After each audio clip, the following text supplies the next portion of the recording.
Dan kita juga akan nanya-nanya nih peserta-peserta yang sudah hadir di acara ini. Kita mau pilih-pilih satu orang nih. Kita boleh milih yuk, kita nyari-nyari. Boleh juga yuk on-cam bareng kita. Aku bakal nanya Amara Rohula. Halo Amara. Halo Kak. Halo, boleh memperkenalkan diri dulu yuk. Baik Kak, perkenalkan nama aku Amara Rohula Balkis Hakim. Aku lagi duduk di bangku SMA, kelas 3 di SMA N2 Pamekasan. Asal aku dari Pamekasan, Madura. Oke, asalnya dari Madura ya berarti ya tadi ya? Iya, bener banget Kak. Oke, tahu acara kita dari mana ya? Kebetulan aku tahu dari guru aku, terus akhirnya aku ngepoin Instagramnya acaranya Kak. Oke, harapan ikut talk show kita nih apa nih kalau boleh tahu? Ya, aku kan mulai aware gitu sama isu-isu lingkungan. Jadi pas ngeliat judulnya, oh kayaknya ini deh yang aku tunggu-tunggu. Jadi ikut langsung, gas. Wih, keren. Makasih ya. Udah mau aku tanya-tanya nih, pasti harapannya pasti terwujud dan ikut talk show ini. Karena kita bakal mendengarkan narasumber yang hebat-hebat. Terima kasih ya, Mara, sudah mau kita tanya-tanya. Kami juga ingin mengingatkan bahwa acara kami ditayangkan di www.manifesto.online. Dan aku juga ingin mengajak teman-teman semua untuk menggunakan virtual background bareng kita. Untuk yang belum mendapat virtual background, akan kami kirimkan melalui kolom chat. Nah, sekarang perlu aku sampaikan kalau keberlangsungan acara kita nggak lepas dari sponsor-sponsor yang mendukung. Di antaranya ada Array Outdoor Gear Move and Adventure, PT Yabes Kogyo, Asta Credit Companies, PT Alam Jaya, Danone, PT Indofood Sukses Makmur, TBK Divisi Bogasari, PT Bintang Warna Mandiri, Export, CV Max Spices, Tahu Bungkeng, Happy Hampers, PT Adi Gunawahana, nasi bebek serasa bumbu hitam, Sentai, From to by Us, Bumbu Snack, CV Raga Mulia Abadi, RRR Cherry, Geng Simbok, PT Swab Mi Anugerah Indonesia, dan Delta Sistek Indonesia. Kami sampaikan terima kasih kepada sponsor yang bersedia membantu acara kami. Aku mau spill dikit nih, hari ini kita bakal ngapain aja sih? Hari ini kita bakal ada pemaparan materi dari narasumber kita. Setelah itu ada sesi talk show dilanjut dengan Q&A. Kelas A juga mempunyai video campaign yang gak kalah menarik nih. Bener banget sih. Oke, aku jelasin dikit dulu ya mengenai video campaign persembahan dari kelas praktik manajemen A. Jadi, video ini menceritakan tentang seorang bernama Singa. Dia ini adalah seorang mahasiswa sekaligus aktivis lingkungan. Nah, suatu hari ia mendapatkan informasi dari website United Nations yang disampaikan oleh temannya, dan ia tersadar bahwa masalah lingkungan ternyata lebih pelik dari yang ia bayangkan. Udah, Afi, segitu dulu aja, nanti nggak pada kepo lagi sama videonya. Wah, buat aku jadi penasaran banget nih gimana kelanjutannya. Kalau gitu, yuk langsung aja kita saksikan video campaign persembahan dari kelas praktikum manajemen A. Tapi sebelumnya mari kita saksikan video profil dari Universitas Katolik Parahyangan.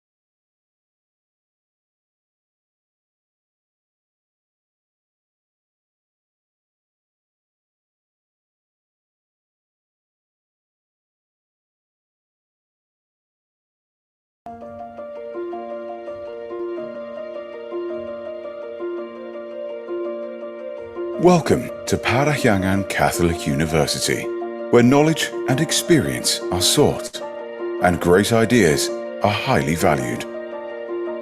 This is the place where traditions are nurtured and history is made.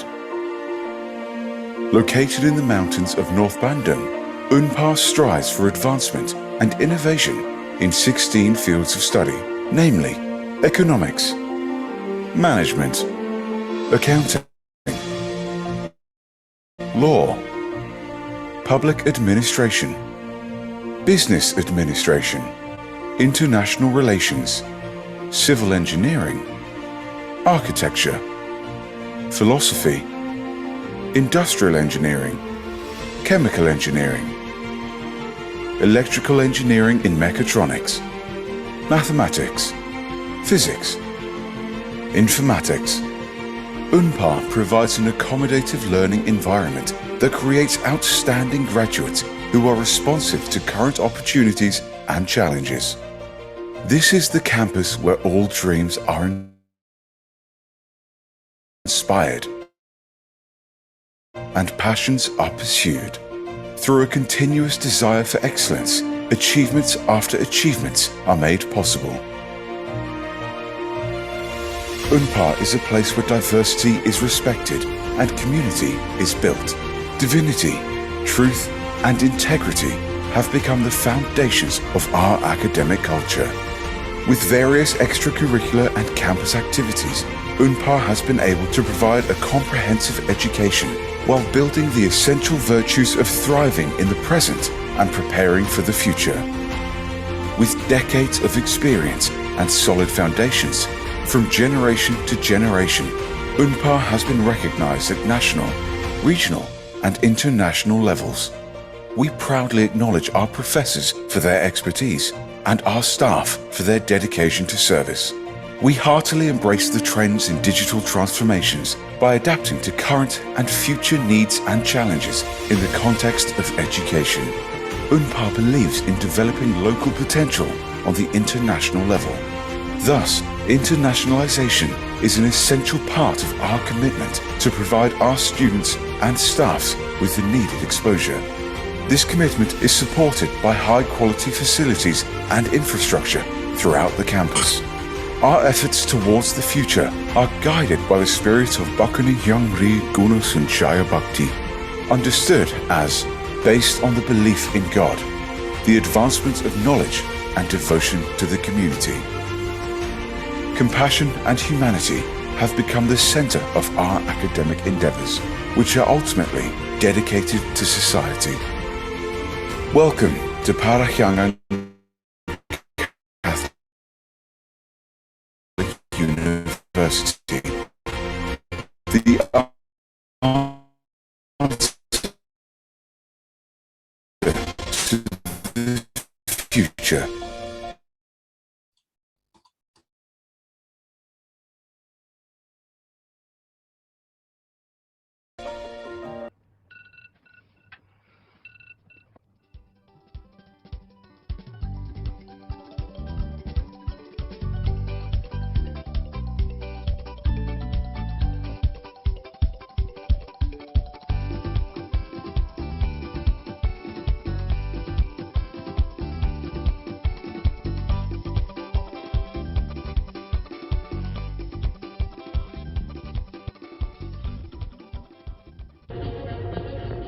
Pembatasan aktivitas dari sektor komersial seperti restoran, pusat perbelanjaan, dan pariwisata dianggap dapat mengurangi produksi sampah.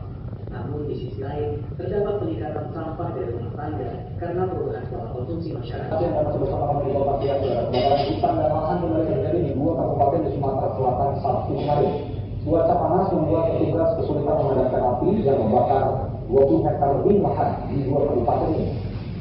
Dari rekaman video Badan Penanggulangan Bencana Daerah Sumatera.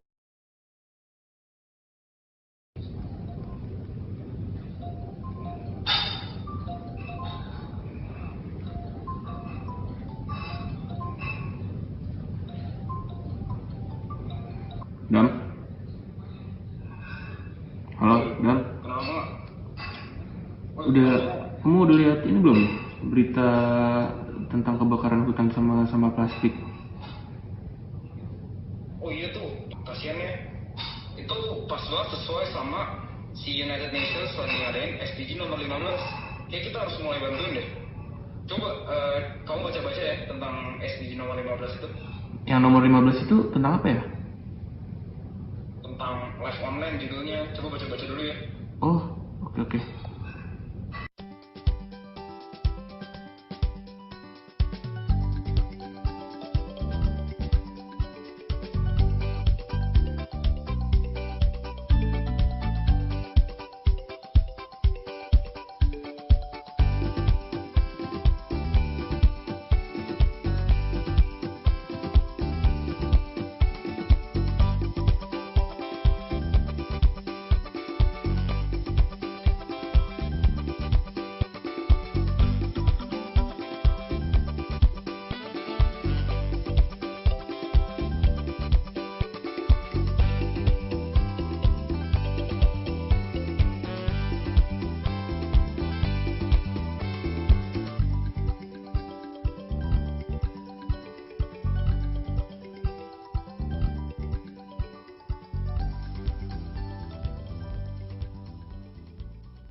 Oi, Nga, ngapain mungutin sampah?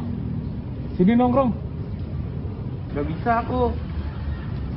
Lagi ada urusan. Cak, bentar, Cak. Apa, Nga? Cak, tahu nggak sih ini botol plastik? Iya. Kalau di reduce bisa hampir 2 tahun. Oh gitu? Iya. Lu kenapa kamu nggak pakai tumbler yang kemarin kamu beli aja? Ya, namanya juga baru dibeli ya, baru dicuci lah. Ya udah, jangan lupa dipakai ya besok. Iya. Aku ada urusan juga. Pergi dulu. Oke, jadi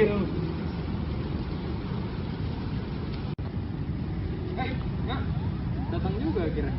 Jadi syuting video buat tugas ya? ayo. Bentar. Sekarang jam berapa? Aku mau nyiram tanaman dulu. Nyiram Bentar, tanaman? Iya, ngapain? Udah, ayo ikut aja. Oh ya udah, bentar ya.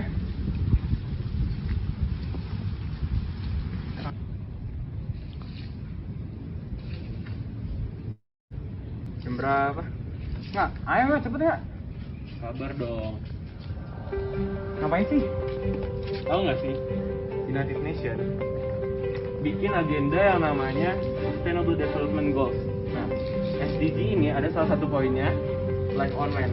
Coba lihat di Jakarta nih. Lahan hijau di sini udah dikit banget kan? Nah, salah satu cara kita nanam pohon di lahan yang kita punya. Ini sih caranya.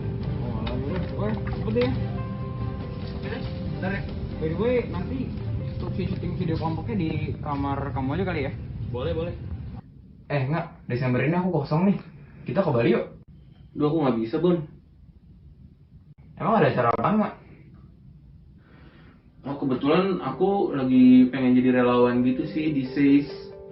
SACE itu Save Indonesia Endangered Species gitu. Jadi dia bikin agenda, ada kampanye gitu. Nah, aku mau ngebantuin isi kampanye itu. Dia kayak kasih tahu nih kalau misalkan spesies kita itu udah hampir punah gitu loh. Apa kamu mau ikut aku aja, Bon? Wah, boleh nih. Menarik juga nih. Oke deh, nanti aku langsung lihat terus nanti aku coba daftar ya. Guys, main yuk. Cak. Widih, udah pakai tumbler. Iyalah, kan udah peduli lingkungan banget. Nah, bagus tuh, Cak. Selain itu kamu juga bisa mengurangi sampah di daerah kamu. Kamu juga bisa donasi ke lembaga-lembaga spesies langka dan juga reboisasi hutan. Selain itu, kalau kamu mau, kamu juga bisa ikut relawan organisasi gitu loh, yang buat pelestarian binatang. Wih, menarik banget tuh nggak? Kalau kayak gitu, ajarin cara daftarnya dong. Ayo, belajar yuk.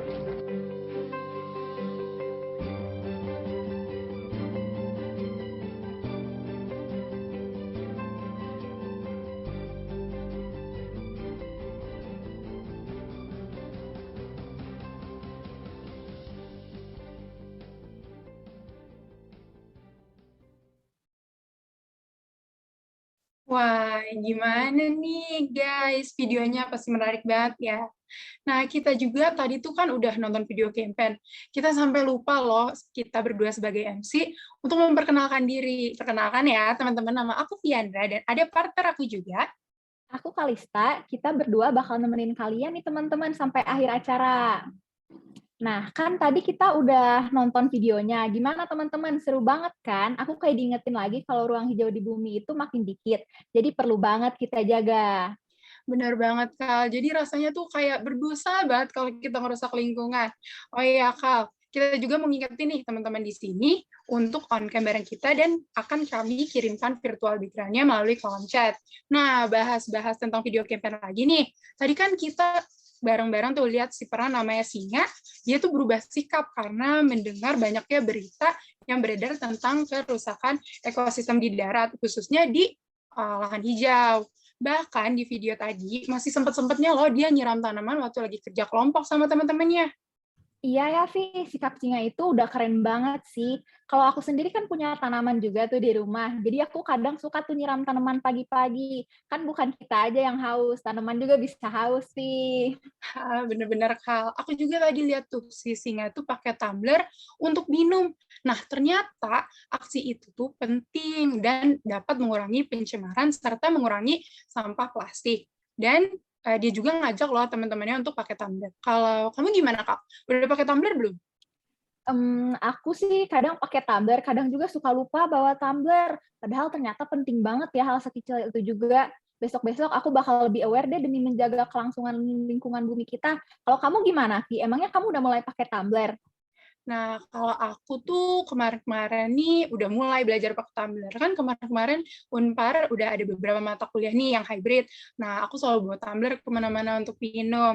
Tapi selain siram tanaman, pakai tumbler, apalagi sih, Kal, aksi untuk menjaga lingkungan?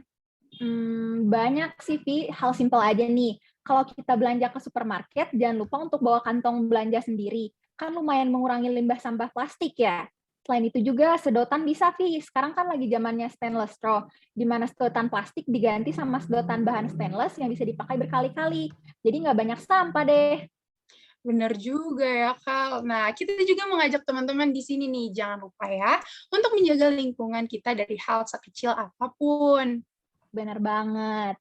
Nah, setelah kita menyaksikan video campaign dan ngobrol-ngobrol, kita juga akan memperkenalkan orang yang memiliki pengaruh sangat besar terhadap jalannya acara kita. Di sini. Nah, di acara ini juga sudah hadir Ibu Ilen selaku Ketua Dosen Pembimbing dan Nadia Halim selaku Ketua Pelaksana. Jadi, sebelum kita memulai acara talkshow yang akan sangat insightful dan menarik nantinya, pertama-tama kita akan mendengarkan kata sambutan dari Nadia Halim selaku Ketua Pelaksana. Kepada Nadia Halim, waktu dan tempat kami persilahkan. Baik, terima kasih MC. Selamat siang kepada yang terhormat para narasumber, Ibu Bapak dosen, dan para hadirin sekalian. Pertama-tama, marilah menyampaikan rasa syukur kepada Tuhan Yang Maha Esa, karenanya lah acara Talkshow Beyond the Limit, Youth Action for Sustainable Environment, dan Student Conference ini dapat terwujud. Saya mengucapkan terima kasih yang sebesar-besarnya kepada seluruh hadirin yang dapat datang, terutama pada seluruh teman-teman yang berkontribusi dan yang telah bekerja keras untuk menyelenggarakan acara Talkshow dan Student Conference pada hari ini. Dengan adanya acara ini, kami berharap dapat memberikan dampak bagi para hadirin. Dan semoga para hadirin menikmati acara ini. Sekian dari saya, terima kasih. Baik, terima kasih kepada Nadia Halim atas kata sambutannya. Selanjutnya, kita akan mendengarkan kata sambutan dari Ibu Ilen, selaku dosen pembimbing kelas praktikum manajemen A. Kepada Ibu Ilen, waktu dan tempat kami persilahkan. Oke, terima kasih, Fiandra.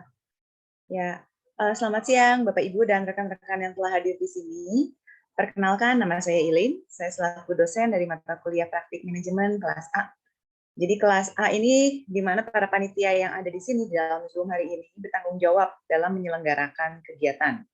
Nah, pertama-tama saya ingin mengucapkan selamat datang dan terima kasih kepada Mbak Dila Haju dan juga terutama kepada Profesor Dr. Insinyur Winarni Monoarfa atas kesediaannya untuk menghadiri dan berpartisipasi dalam kegiatan Manifesto 2021.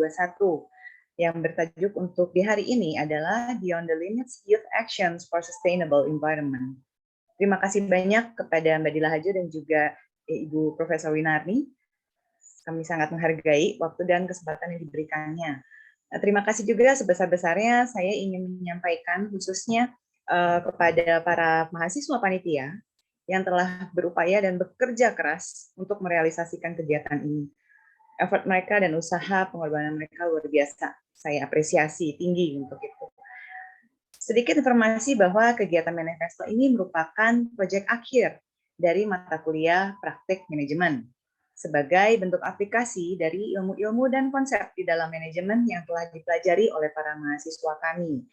Jadi mata kuliah praktek manajemen ini terletak di semester 3. Untuk tahun ini, Manifesto 2021 mengusung tema SDGs, Sustainable Development Goals, sebagai salah satu bentuk kepedulian mahasiswa manajemen Unpar terhadap masa depan bagi dunia milik kita bersama.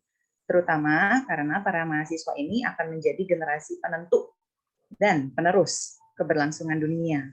Spesifik untuk hari ini kita akan membahas mengenai SDG 15, Life on Land. Semoga apa yang disampaikan di hari ini dapat bermanfaat bagi kita semua, terutama bagi keberlangsungan dunia kita bersama yang kita cintai tentunya. Mengingat dunia kita hanya ada satu, mari kita jaga bersama-sama keberlangsungan dan kesehatannya. Sekian dari saya, selamat siang dan terima kasih banyak. Itu MC Fiandra. Baik, terima kasih Bu Ilen atas kata sambutannya. Sebentar lagi kita mau masuk ke sesi yang ditunggu-tunggu nih teman-teman. Apa tuh Kak? Spill dikit kali. Jadi sekarang kita akan masuk ke sesi talk show, di mana narasumber kita bakalan memaparkan materi mengenai tema kita, yaitu Life on Land. Nah, tapi kan tema kita itu tujuan SDGs yang 15 nih. Nah, kenapa sih kelas kita tuh milih si tujuan ini? Jadi kelas kita memilih tujuan ke-15 ini karena tema tersebut memiliki tujuan untuk melindungi, memulihkan, dan mempromosikan penggunaan ekosistem terestrial yang berkelanjutan. Nah, kita kan hidupnya di darat tuh, jadi tema ini relate banget sama kehidupan sehari-hari. Oh, gitu, Kak. Nah, kalau judul yang Beyond the Limits, Youth Actions for Sustainable Environment itu maksudnya gimana tuh? Kalau itu artinya walaupun aksi yang kita berikan sebatas pada lingkungan sekitar, kita masih bisa melakukan aksi yang melampaui keterbatasan yang ada dan memberikan impact yang baik kepada lingkungan kecil tersebut. Udah, Afi, kita ngobrol-ngobrolnya. Teman-teman di sini pasti udah nggak sabar. Oke. Nah, sebelum itu, aku akan membacakan peraturan sebelum talk show. Kami juga akan mengirimkannya melalui kolom chat. Yang pertama, peserta yang hadir dalam ruangan Zoom diperkenankan untuk menyesuaikan nama dengan format nama lengkap. Contohnya, Fiandra Naftalia. Kedua, selama acara berlangsung, peserta dihimbau untuk mematikan mikrofon kecuali jika diperkenankan oleh panitia. Ketiga, peserta dihimbau untuk menyalakan kamera selama acara berlangsung. Keempat, peserta boleh menggunakan virtual background yang sudah disediakan oleh panitia. Dan yang kelima, pada saat memasuki sesi Q&A, apabila peserta ingin mengajukan pertanyaan, peserta bisa langsung raise dan menyalakan mikrofon. Jika tidak memungkinkan, peserta bisa langsung menuliskannya di kolom chat. Oke, terima kasih Fiandra. Peraturan kan tadi sudah dibacakan ya teman-teman. Jadi untuk teman-teman yang belum on-cam, yuk on-cam bareng kita. Dan untuk teman-teman yang sudah on-cam tapi belum pakai virtual background, yuk boleh dipakai virtual background-nya biar sama kayak kita. Nah, kalau misalkan teman-teman yang belum mempunyai virtual background, kami ingatkan kembali bahwa panitia akan mengirimkannya melalui kolom chat, biar bisa sama-sama nih bareng-bareng kita. Benar banget sih. Duh, udah nggak sabar nih ya untuk mendengarkan narasumber-narasumber kita. Sebelum itu, aku akan memperkenalkan moderator yang akan memimpin jalannya acara untuk sesi talk show ini, yaitu Bu Baby Nurtesha Putri, di mana Bu Baby adalah seorang konten kreator di Bandung Food Smart City, sekaligus menjadi dosen manajemen pemasaran di Universitas Katolik Parahyangan Bandung. Pada Ibu Baby Nurtesha Putri, waktu dan tempat kami persilahkan. Baik, terima kasih untuk teman-teman MC kita yang hari ini sudah membawakan, membuka acara talk show kita tadi dengan baik sekali. Sekarang kita akan mulai masuk pada sesi yang sudah ditunggu-tunggu pada siang hari ini di webinar ini yang akan diselenggarakan oleh mahasiswa dan mahasiswi peserta mata kuliah praktik manajemen kelas A, Fakultas Ekonomi Program Studi Sarjana Manajemen Universitas Katolik Parahyangan. Sebelum kita melanjutkan acara kita, perkenalkan, walaupun tadi sudah diperkenalkan sama teman-teman MC, perkenalkan kembali nama saya Baby Nurtiasa Putri yang akan memandu webinar pada hari ini. Terima kasih untuk seluruh peserta webinar Manifesto 2021 dengan tema talk show kita pada siang hari ini adalah Beyond the Limit, Youth Action for the Sustainable of Our Environment. Hari ini kita bersama-sama akan menggali ilmu dari narasumber-narasumber hebat kita yang sudah hadir di Zoom meeting pada siang hari ini. Sebelumnya saya ingin memperkenalkan terlebih dahulu narasumber-narasumber yang sudah hadir di Zoom meeting kita pada siang hari ini. Yang pertama, selamat datang kepada Profesor Dr. Insinyur Winarni Monoarfa, MS. Selamat datang, Prof. Ya, terima kasih. Selamat siang. Selanjutnya, yang kedua, selamat datang kepada Mbak Dila Haju.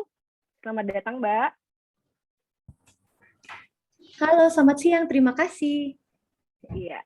Nah, susunan webinar kita pada siang hari ini, yang pertama, kita akan mendengarkan pemaparan materi dari narasumber kita selama kurang lebih 15 menit untuk setiap narasumber.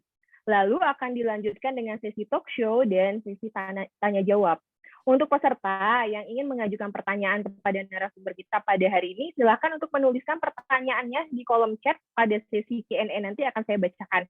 Kalau misalnya sesi kolom chatnya belum dibuka, mungkin boleh dicoret-coret dulu untuk dipersiapkan pertanyaannya. Nanti pada saat sesi Q&A dibuka, teman-teman sudah siap nih, kira-kira mau nanya apa. Atau mungkin nanti saya bisa buka kesempatan untuk kita sama-sama berdiskusi untuk bertanya langsung pada narasumber-narasumber hebat kita pada siang hari ini.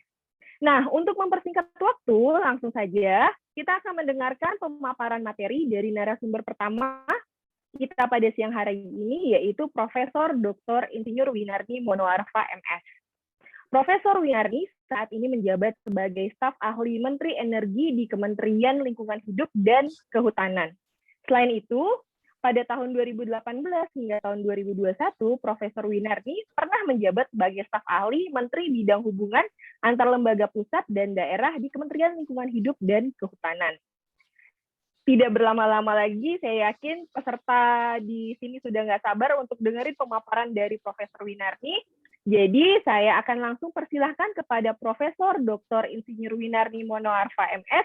Waktu dan tempat disilahkan. Ya, terima kasih Mbak Baby. Assalamualaikum warahmatullahi wabarakatuh. Selamat siang, salam sejahtera untuk kita semua. Om Swastiastu. Pertama-tama yang saya hormati khususnya seluruh yang hadir pada hari ini, Ibu Elaina, Gus Teja, juga yang saya hormati khususnya para peserta yang hari ini kita hadir secara online, dan Ibu Menteri mohon maaf ya pada hari ini tidak sempat hadir karena persiapan untuk kunjungan lapangan dan memberikan kepercayaan kepada saya untuk kita hari ini bertatap muka. Dan Ibu Menteri Lingkungan Hidup dan Kehutanan, Ibu Dr. Siti Nurbaya, juga memberikan apresiasi ya kepada khususnya Bapak Ibu dan juga mahasiswa yang bergabung di dalam program studi Sarjana Manajemen Universitas Katolik Parahyangan.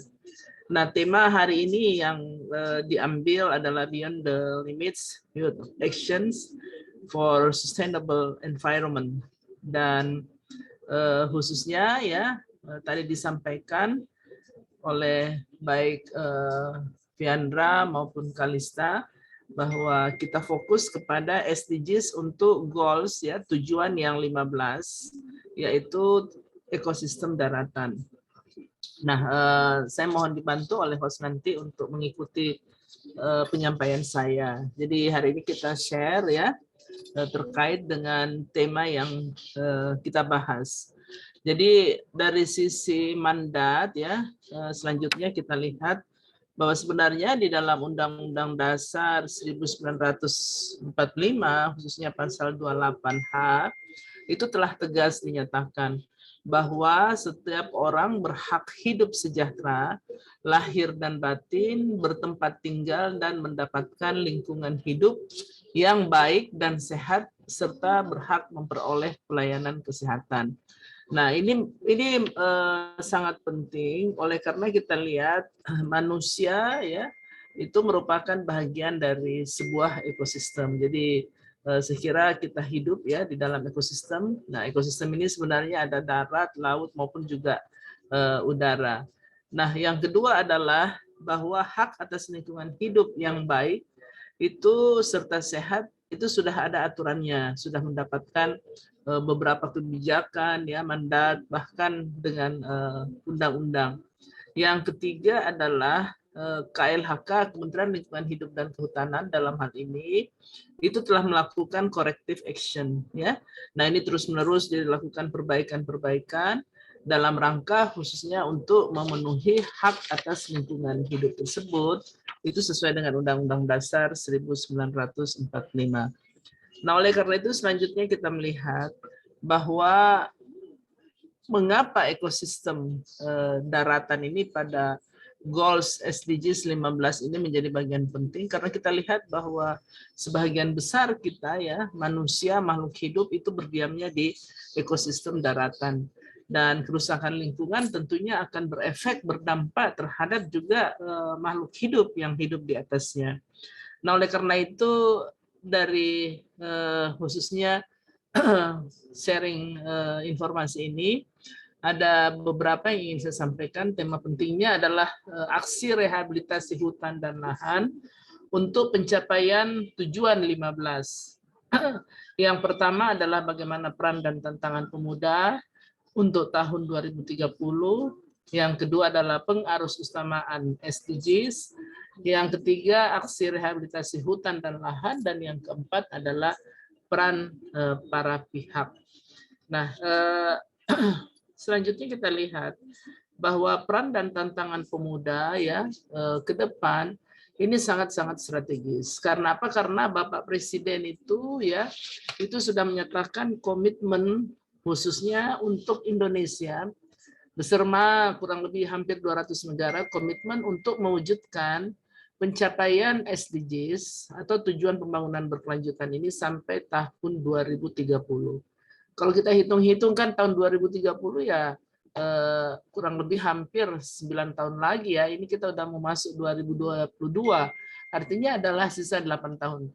Artinya apa? Tema yang diangkat hari ini itu memang sangat-sangat strategis.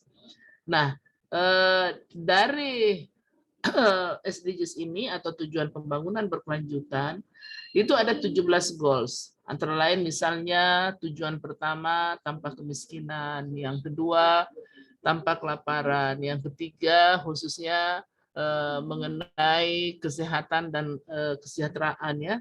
Nah, pada hari ini tema yang kita angkat adalah yang goal 15, yaitu mengenai ekosistem daratan. Nah, komitmen ini menjadi penting. Selanjutnya kita lihat bahwa Bapak Presiden ya itu sudah menyampaikan secara khusus pada forum tingkat tinggi Dewan Ekonomi Sosial Persatuan PBB ya tahun 2021. Ada 4 hal pandangan Bapak Presiden. Yang pertama adalah kita harus membuat dunia untuk segera pulih dari pandemi. Nah, kita mengetahui bahwa sejak tahun 2022 ya Maret kemarin, Indonesia termasuk dari hampir juga 200 negara yang tiba-tiba kita mengalami COVID pandemik ini yang tidak bisa kita hindarkan. Yang kedua adalah perlunya perhatian khususnya untuk dan bantuan kepada kelompok rentan. Nah, karena apa? Karena kita ketahui bahwa salah satu dampak daripada COVID adalah terjadinya perlambatan ekonomi. Nah, kita bersyukur karena sekarang ini ya dengan udah banyaknya persentase yang divaksin, ekonomi Indonesia makin membaik. Nah, yang ketiga adalah percepatan khususnya pemulihan ekonomi itu harus tetap mengutamakan kesehatan ya. Jadi khususnya untuk pembangunan hijau ya, green recovery. Kemudian yang keempat, kemitraan global juga harus diperkuat. Nah, oleh karena itu kita melihat salah satu prinsip dalam SDGs yang disebut dengan no one left behind. Jadi semua kita itu harus berkontribusi, harus berperan untuk mewujudkan tadi 17 tujuan, 17 goals yang harus kita wujudkan di tahun 2030. Nah, oleh karena itu sekali lagi dengan mengangkat tema hari ini mengenai ekosistem daratan, sekali lagi ini memang menjadi sangat penting. Nah, selanjutnya kita lihat ini juga menjadi penting karena yang melaksanakan ini adalah milenial ya. Jadi program studi sarjana manajemen. Nah, kalau kita melihat bahwa Indonesia ini saya kira dari sisi jumlah penduduk kita sudah luar biasa ya. Dari data Badan Pusat Statistik itu menunjukkan proyeksi penduduk Indonesia sampai tahun 2030 itu kurang lebih 294,1 juta ya. Jadi mengalami peningkatan terus. Dan yang paling penting terlihat adalah bahwa Indonesia itu akan mendapatkan bonus demografi ya. Jadi bonus demografi itu penduduk usia produktif di kisaran umur 15 sampai 64 tahun itu pada tahun 2030 persentasenya kurang lebih 64%. Ya, jadi ini saya kira yang perlu menjadi potensi dan kita manfaatkan khususnya kontribusi dari mereka. Nah, selanjutnya mengapa generasi muda ini menjadi bagian penting ya dari tadi yang saya katakan no one left behind. Karena peran generasi muda ini sangat luar biasa ya. Yang pertama adalah merupakan motivator, membangkitkan semangat. Saya kira juga forum kita hari ini adalah juga mendorong, membangun bagaimana semangat kita ya, motivasi kita khususnya untuk menjadikan bahwa ekosistem daratan ini harus menjadi perhatian sejak dini. Yang kedua juga dinamisator ya, berperan aktif. Nah, kemudian juga sebagai inisiator, pencetus ide gagasan. Hari ini juga saya kira ya, ini termasuk juga inisiator karena kita fokus untuk membahas ekosistem daratan sebagai fasilitator ya, kemudian edukator dan bahkan katalisator. Jadi penggerak ya, penggerak perubahan. Nah, ini adalah khususnya untuk kelompok-kelompok milenial. Nah, menjadi pertanyaan selanjutnya next adalah mengapa isu lingkungan hidup dan kehutanan ini menjadi penting? Apakah cukup peran pemerintah? Ya, nah tentu tidak ya. Nah karena tadi apa? Karena prinsip SDGs adalah no one left behind. Pemerintah ya, kemudian yang kedua juga bisnis, swasta ya, termasuk mahasiswa, perguruan tinggi ya. Tokoh-tokoh masyarakat, tokoh perempuan, semua kita harus khususnya berkontribusi. Nah, bagaimana yang kedua ya mainstreaming SDGs ini? Jadi dari mainstreaming SDGs ini kita melihat bahwa tujuan pembangunan berkelanjutan ya next sebenarnya adalah bagaimana kita bisa mencapai pembangunan manusia yang sejahtera, tetapi lingkungan juga ini tetap terjaga. Nah, SDGs ini tadi Ibu sampaikan itu kurang lebih 17 goals, ada 169 target dan 241 indikator. Ya, jadi cukup besar. Nah, khususnya untuk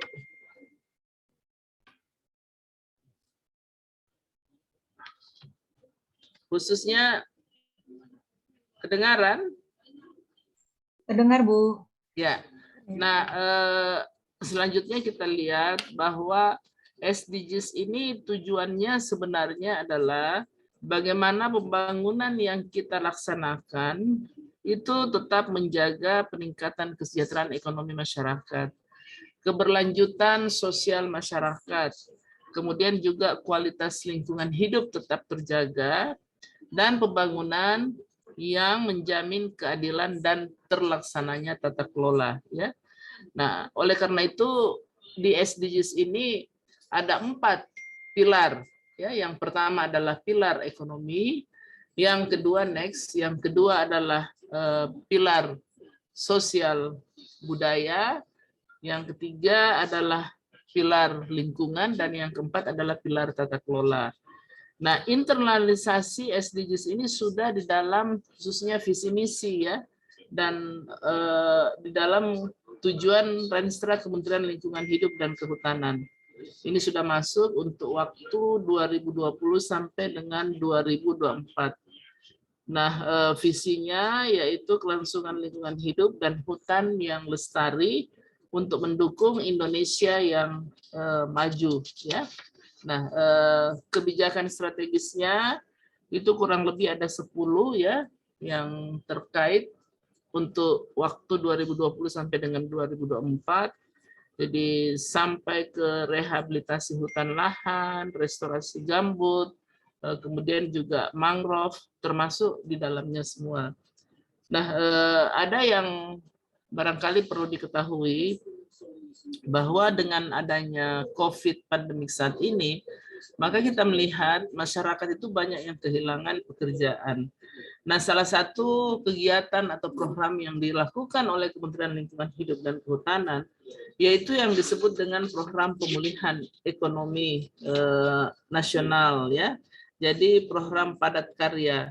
Intinya adalah bahwa program padat karya ini itu melibatkan khususnya misalnya untuk penanaman mangrove, hutan bakau ya, penanaman beberapa pohon-pohon, itu melibatkan partisipasi masyarakat. Dan anggarannya juga ini langsung ke masyarakat. Sehingga terlihat ya bahwa di COVID ini masyarakat tidak kehilangan pekerjaan. Tetap mereka bekerja dan juga menghasilkan, sehingga juga tentu membantu ekonomi rumah tangga mereka. Nah, yang ketiga, aksi untuk pencapaian Goal 15 ini ya, khususnya untuk ekosistem daratan, ada beberapa hal. Next. Jadi untuk aksi pencapaiannya, nah menjadi penting karena kita lihat lanjut, hutan itu adalah cermin ekosistem daratan yang berkelanjutan. Ya, nah ini kita lihat luas hutan Indonesia ya, itu cukup besar dan ini menempati luas daratan terbesar. Kemudian dari aspek fungsinya kita lihat bahwa dari sektor kehutanan ini ya itu dihasilkan berbagai produk khususnya untuk hasil-hasil kayu dan lain-lain. Nah, yang kedua juga kita mengetahui bahwa terkait dengan ekosistem daratan atau Goal 15 ada sebuah tantangan. Next, yaitu tantangan perubahan iklim. Ya, nah saya kira sudah mendengar kemarin ada khususnya konferensi climate change ya yang dilaksanakan di Glasgow, Inggris. Nah di situ dibahas bagaimana tantangan perubahan iklim ke depan. Kalau ini tidak kita antisipasi bersama, maka tentu ini ancamannya itu lebih besar dari COVID. Nah, oleh karena itu sekali lagi memang menjadi penting bahwa ekosistem daratan ini menjadi perhatian yang penting. Selanjutnya kita melihat juga ya khususnya mengenai deforestasi ya di Indonesia itu mengalami penurunan ya, khususnya pada kurun waktu 2019 sampai dengan 2020 itu terjadi penurunan kurang lebih 0,46 juta hektar per tahun. Pada tahun 2020 itu sisa menjadi 0,12 juta hektar per tahun. Nah, upaya-upaya kita khususnya dalam pelaksanaan rehabilitasi hutan dan lahan next ya, antara lain adalah rehabilitasi hutan dan lahan yang di dalam dan di luar kawasan ya. Nah, ini pembiayaannya dari anggaran pendapatan belanja negara. Jadi dilakukan programnya ini pada hampir seluruh provinsi ya, 34 provinsi. Kemudian juga ada korporasi ya, CSR misalnya swasta juga yang ikut bersama-sama untuk melakukan rehabilitasi hutan dan lahan. Dan yang ketiga adalah juga partisipasi masyarakat. Jadi pemberdayaan masyarakat khususnya dalam perbaikan rehabilitasi hutan dan lahan. Nah, khusus untuk mewujudkan hal tersebut ya, maka selanjutnya kita melihat Bapak Presiden itu sudah memberikan arahan bahwa melalui Kementerian Lingkungan Hidup dan KLHK akan membangun kurang lebih 30 pesamaian ya. Itu ditargetkan selesai sampai dengan 2024. Nah, sudah ada beberapa yang terbangun ya. Kemudian yang kedua akan dihasilkan bibit pohon ya. Nah, ini diproduksi dalam rangka untuk memulihkan lahan-lahan kritis dan juga tentang penanggulangan bencana. Saya kira kita melihat bahwa musim hujan saat ini ya tiba-tiba saja yang mestinya masih musim kemarau tapi udah hujan dan beberapa daerah kita lihat mengalami banjir. Kemudian juga melibatkan kerjasama dan dukungan perusahaan BUMN yang besar, khususnya dalam pengelolaannya. Nah, untuk itu apa yang dilakukan hari ini ya oleh Universitas Katolik Parahyangan, saya kira adalah juga salah satu bentuk kontribusi dalam rangka kita khususnya untuk melakukan pemulihan lingkungan. Nah, selanjutnya kita lihat ya, ini program yang dilakukan oleh KLHK, ini program khususnya untuk pembibitan ya yang ada di Bogor, Rumpin. Nanti kalau ini sempat bisa jalan-jalan ke sini ya, ke Rumpin di Bogor. Jadi kurang lebih 30 pesamaian yang akan dibangun. Nah, ini untuk mendukung program rehabilitasi hutan lahan. Ada beberapa jenis-jenis endemik ya, misalnya jati ya, ada yang tanaman yang sulit sekali ya, misalnya tumbuhnya, ini semua sudah dilakukan pembibitan ya. Jadi nantinya masyarakat bisa khususnya untuk mengambil untuk pembibitan ini. Jadi ini disiapkan untuk masyarakat. Nanti yang berminat itu membuat proposal ya, kemudian nantinya akan didistribusikan. Nah, ini bisa kita lihat sebaran lokasi ya untuk pembangunan pusat pesemaian seperti tadi. Jadi ada misalnya ya di Aceh, Kalimantan Utara, di Kalimantan, kemudian Jawa, di Sulawesi ya. Ini nantinya akan dibangun khususnya untuk pusat-pusat pesemaian. Nah, selanjutnya juga kita melihat ya. Nah, ini untuk distribusi persemaian ya, untuk mendukung pencapaian rehabilitasi hutan lahan. Kita lihat ini aktivitas ya, dan umumnya yang melakukan misalnya mengisi polybag itu untuk tanaman itu adalah perempuan ya, jadi ibu-ibu rumah tangga itu. Nah, alhamdulillah mereka berpendapat bahwa membantu, sangat-sangat membantu ekonomi rumah tangga.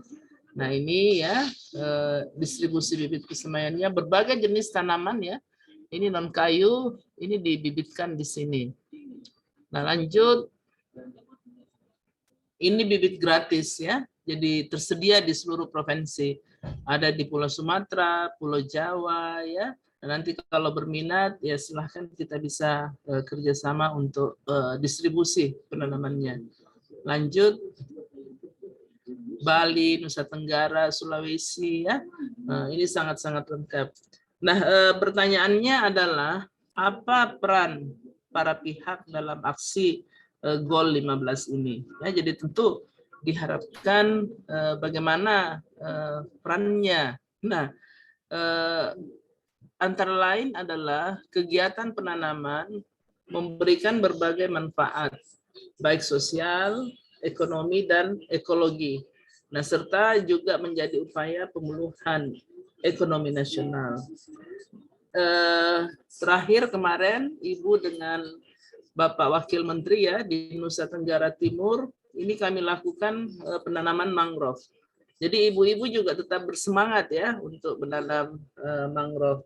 Nah, ini di Sulawesi Tengah ya, kita melihat kawasan-kawasan khususnya di daerah-daerah tepi pantai yang mangrove-nya sudah mengalami pengurangan ya, ini kemudian ditanami kembali. Jadi masyarakat ikut berperan. Saya kira dengan peran Tridharma perguruan tinggi yang dimiliki ya, pendidikan, penelitian, dan pengabdian masyarakat, ini bisa dilakukan. Di NTT kemarin, mahasiswa juga yang melakukan KKN ya di lokasi tersebut, itu juga turut serta untuk menanam mangrove. Jadi yang kedua juga bukan hanya menanam, tapi saya kira juga mahasiswa bisa melakukan pengabdian masyarakat melalui advokasi, ya, sosialisasi, khususnya pentingnya untuk menyelamatkan lingkungan.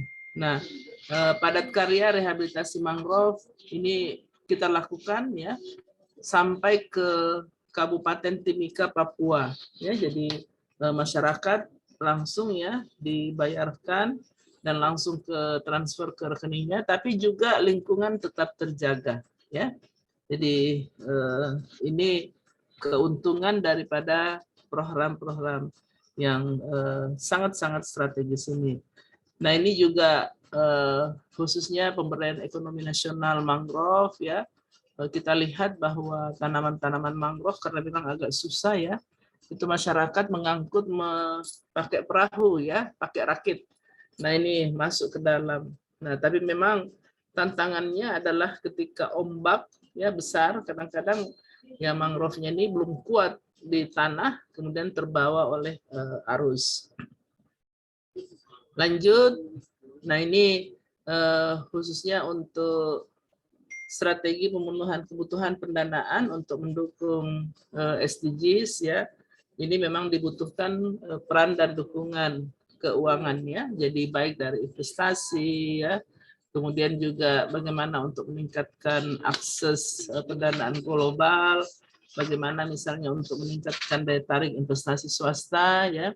Nah, bagaimana misalnya perguruan tinggi juga ikut berperan ya dalam khususnya kegiatan ini, saya kira itu menjadi bahagian yang sangat-sangat strategis ya. Jadi dengan diskusi kita hari ini, sebenarnya yang ingin kita sampaikan adalah bahwa peran khususnya ya perguruan tinggi itu sangat strategis. Karena apa? Karena ya hanya perguruan tinggi yang punya khususnya peran fungsi terhadap tiga kan, pendidikan, kemudian mudah-mudahan juga khususnya nantinya di program studi sarjana manajemen ya di Universitas Katolik Parahyangan ini akan menjadi perhatian. Dan saya kira dengan dilaksanakannya acara virtual kita hari ini yang mengambil tema mengenai sustainable environment ya, khususnya fokus kepada pelaksanaan mewujudkan tujuan 15 ekosistem daratan, ini salah satu sebenarnya hal yang sangat-sangat strategis ya. Nah, oleh karena itu Ibu Menteri memberikan apresiasi ya atas pelaksanaan kegiatan ini. Saya kira itu beberapa hal yang penting yang ingin saya sampaikan ya. Terima kasih Mbak Baby ya untuk sementara. Assalamualaikum warahmatullahi wabarakatuh. Baik, terima kasih untuk Profesor Winarni yang telah meluangkan waktunya untuk berbagi materi bersama peserta Manifesto 2021 Beyond the Limits, Youth Action for the Sustainable of Our Environment. Nah, bagi peserta yang ingin bertanya, jangan lupa mungkin dipersiapkan dulu pertanyaannya sekarang, nanti untuk sesi Q&A akan sama-sama kita bahas dan diskusi bersama narasumber-narasumber kita. Selanjutnya kita akan beralih ke pembicara kedua pada siang hari ini. Ada Mbak Dila Haju yang merupakan founder dari Tumbuh Hijau Urban. Tumbuh Hijau Urban ini berisikan konten pendidikan lingkungan yang komunikatif dan berlaku untuk berbagai kelompok usia. Sebelumnya pada tahun 2011 sampai 2017, Mbak Dila pernah bergabung dan membantu membangun Live Plus, sebuah konsultan lingkungan yang berfokus pada CSR dan Cause Marketing Education dan PR and Communication. Tidak berlama-lama lagi, langsung saja saya persilahkan kepada Mbak Dila Haju, waktu dan tempat disilahkan.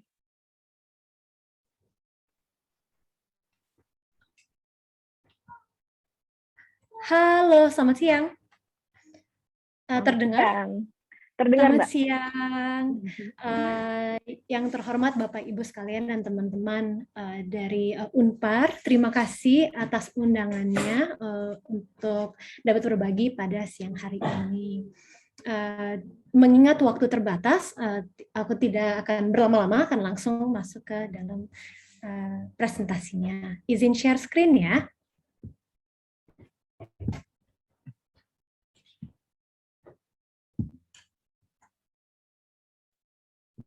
Terlihat presentasinya? Terlihat, Mbak. Oke, baik. Terima kasih. Baik, jadi pada acara hari ini, Manifesto 2021 dengan tema Beyond the Limits Youth Action for Sustainable Environment ini, sekali lagi aku memperkenalkan diri, jadi saya Dila Haju dari Tumbuh Hijau Urban. Seperti yang tadi sudah disampaikan, Tumbuh Hijau Urban itu sebenarnya bertujuan untuk mengkomunikasikan isu-isu lingkungan melalui metode pendidikan. Jadi makanya banyak berkenaan dengan segala variasi usia maupun bahkan juga masuk ke dalam gaya hidup keluarga juga gitu. Tapi pada hari ini bisa berdiskusi dan paling menyenangkan memang berdiskusi dengan mahasiswa dan saya sangat menanti untuk sesi Q&A-nya ini. Sebenarnya Tumbuh Hijau Urban sendiri itu kita selalu berusaha untuk melihat segala sesuatu itu dari beragam perspektif dan mungkin terasa seperti pengulangan, tapi mudah-mudahan kalaupun memang ada informasi yang sudah disampaikan, mudah-mudahan bisa dari perspektif yang berbeda. Kalau dari acara hari ini, seperti yang tadi juga bisa disampaikan oleh Profesor Winarni Monoarfa, terima kasih sebelumnya, sangat menarik presentasinya. Tadi sudah diperkenalkan 17 tujuan pembangunan berkelanjutan yang sebenarnya memang kalau dilihat dari urutannya terkesan bahwa yang fokus ke lingkungan itu masih cenderung untuk mungkin bahkan dimulai dari nomor 7 kali ya, energi bersih gitu. Tapi itu sebenarnya karena memang yang menjadi fokus tetap adalah manusia itu sendiri gitu. Jadi ketika memang manusianya sendiri memang sudah berkualitas baik, maka sudah bisa memikirkan atau mempertimbangkan hal-hal seperti isu lingkungan ini. Makanya di nomor 15. Tapi itu akan yang menjadi fokus untuk topik hari ini. Mungkin sebelum aku berlanjut, aku mau berbagi sebuah video dulu, mungkin bisa kita tonton bersama dari Conservation International Indonesia.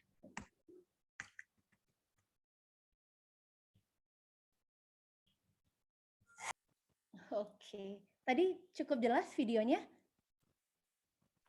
Jelas, Mbak.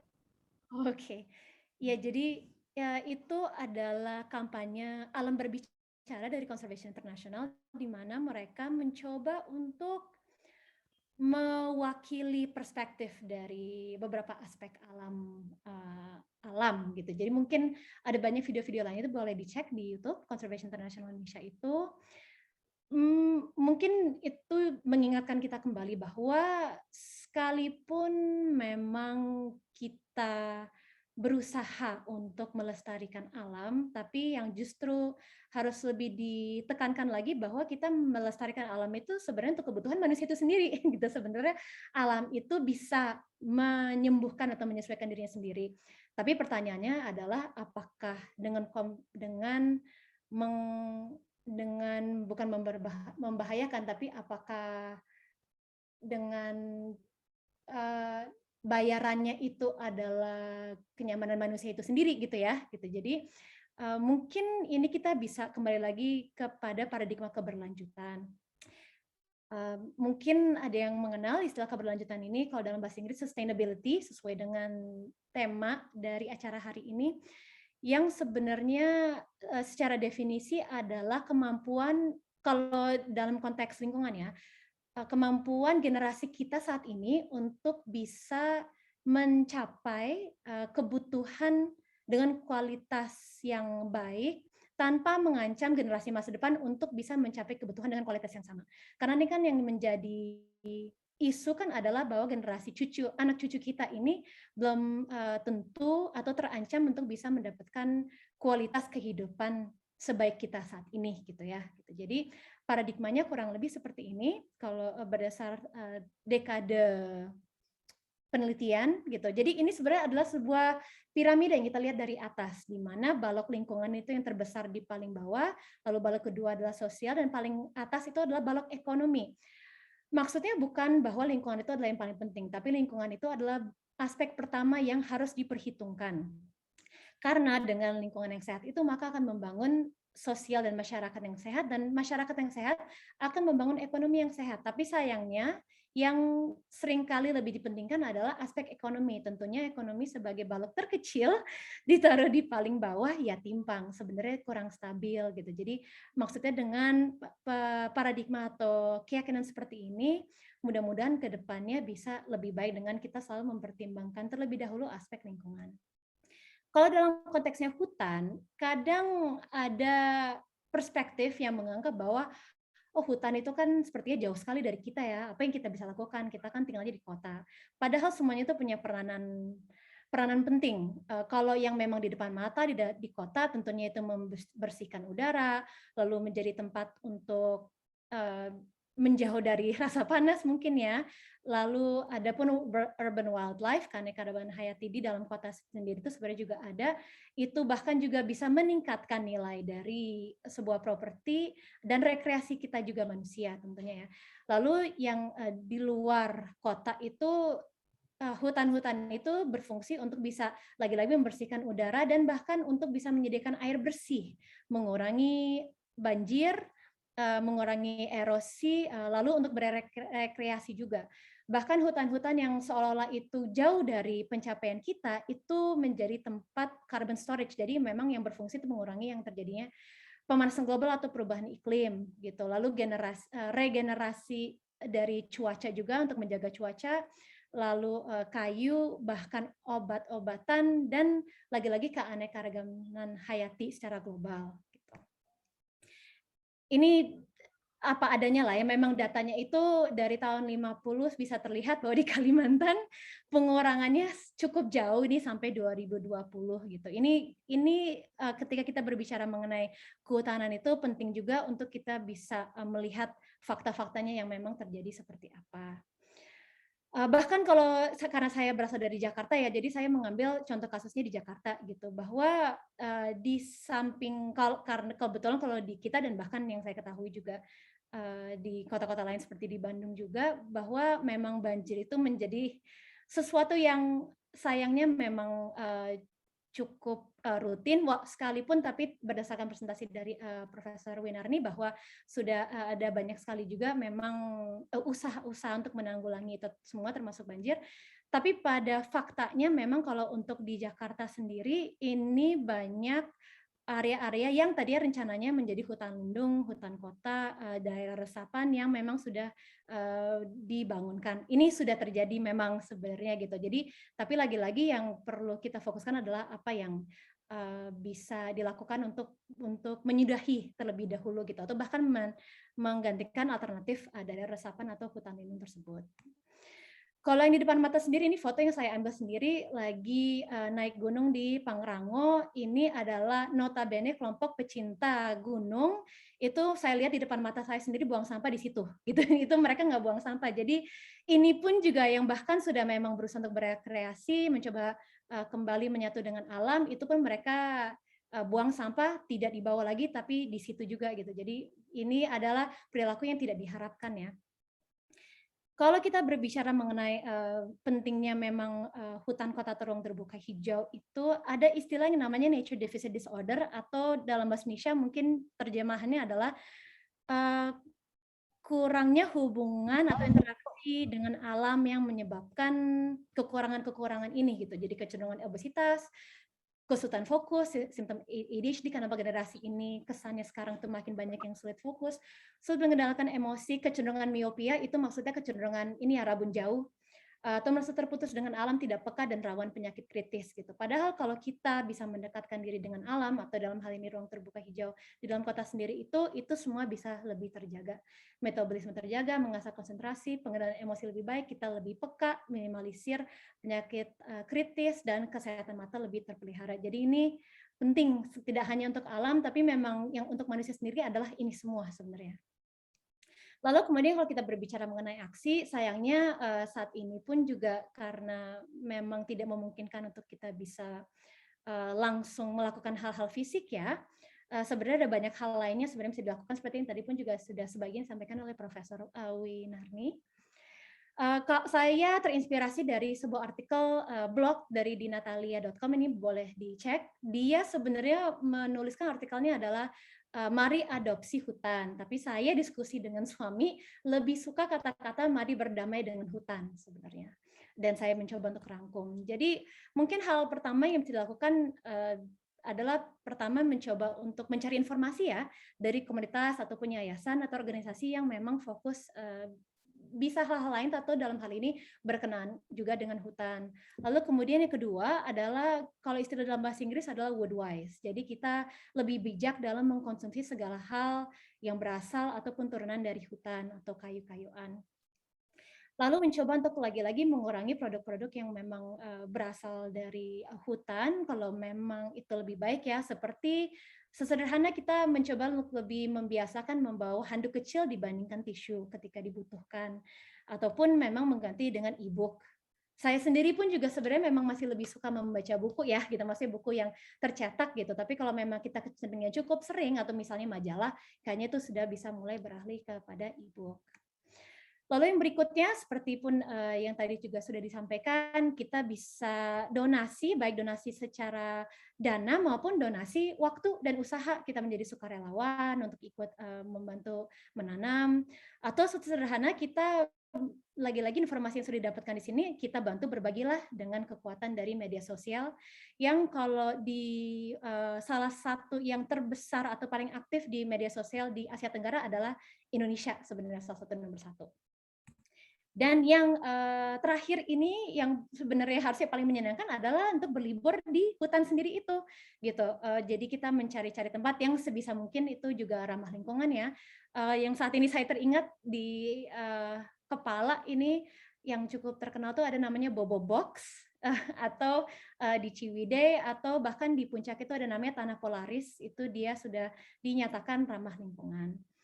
Kalau beberapa komunitas atau organisasi yang bisa saya sarankan untuk bisa dicek juga, ini ada Forum Konservasi Lesser dan Yayasan HK, ada Komunitas Konservasi Indonesia KKI Warsi, Yayasan Alam Sehat Lestari, Pro Fauna Indonesia, dan bisa juga cek ke Instagram @hutanituid #jagahutan. Ini beberapa yang saya sarankan, sebenarnya masih jauh lebih banyak, tapi ini beberapa yang menurut saya bisa dilakukan. Tapi di samping ini semua, bahkan melihat memang keterbatasan ruang hijau di dalam tempat tinggal kita sendiri, ya silakan saja kita explore membuat ruang terbuka hijau sendiri gitu, karena setahu saya pun juga ekosistem daratan itu pun juga sangat berhubungan dengan masalah persediaan pangan gitu. Jadi urban farming, jadi nggak urban gardening ya, tapi urban farming ini justru menjadi salah satu poin yang mencoba untuk didorong untuk kita bisa mulai bahkan menumbuhkan makanan kita sendiri, selain memang bisa menghasilkan udara gitu. Jadi sesuatu hal yang bisa disarankan juga menjadi aksi yang sangat bagus sebenarnya untuk diri sendiri maupun bisa dimanfaatkan dan dirasakan oleh orang lain. Sebagai kata penutup, ini saya selalu menyampaikan kata-kata ini sebenarnya dia dalam bahasa Inggris dan memang fokusnya memang di zero waste. Kalau dalam bahasa Inggris, we don't need a handful of people doing zero waste perfectly, we need millions of people doing it imperfectly. Kalau dalam bahasa Indonesia, kita tidak butuh beberapa orang yang menjalani gaya hidup zero waste atau tanpa menghasilkan sampah dengan sempurna. Yang kita butuhkan adalah jutaan orang peduli yang berusaha menjalani gaya hidup zero waste dengan tidak sempurna. Maksudnya adalah kalau dalam konteksnya dalam kehutanan ya, kita tidak butuh beberapa orang yang menjalani gaya hidup yang secara sempurna tidak menyebabkan kerusakan apapun terhadap hutan dengan sempurna, tapi yang kita butuhkan adalah jutaan orang peduli yang berusaha untuk mengurangi terjadinya kerusakan baik secara langsung maupun tidak langsung bagi hutan. Kurang lebih seperti itu penyampaian saya. Mohon maaf atas segala kekurangannya. Mudah-mudahan bermanfaat. Wassalamualaikum warahmatullahi wabarakatuh. Terima kasih untuk Mbak Dila Haju yang telah meluangkan waktu dan membagikan ceritanya tadi ya untuk berbagi bersama kita di webinar Manifesto 2021 ini. Nah, sekarang kita akan masuk ke sesi talk show dan Q&A. Jadi teman-teman boleh dipersiapkan pertanyaan-pertanyaannya. Nanti mungkin akan dibantu oleh panitia untuk membuka kolom chat dan teman-teman bisa langsung tulis pertanyaan-pertanyaannya di kolom chat. Oke, selamat siang Profesor Winarni dan Mbak Dila Haju. Kita akan masuk ke sesi talk show dan kita akan berbincang-bincang membahas beberapa hal mengenai materi yang sudah dibagikan tadi. Oke, yang pertama mungkin saya akan beralih ke Profesor Winarni terlebih dahulu. Prof, kami di sini sebagai partisipan ingin bertanya di Prof, menurut pandangan Profesor Winarni, bagaimana kondisi hutan di Indonesia saat ini?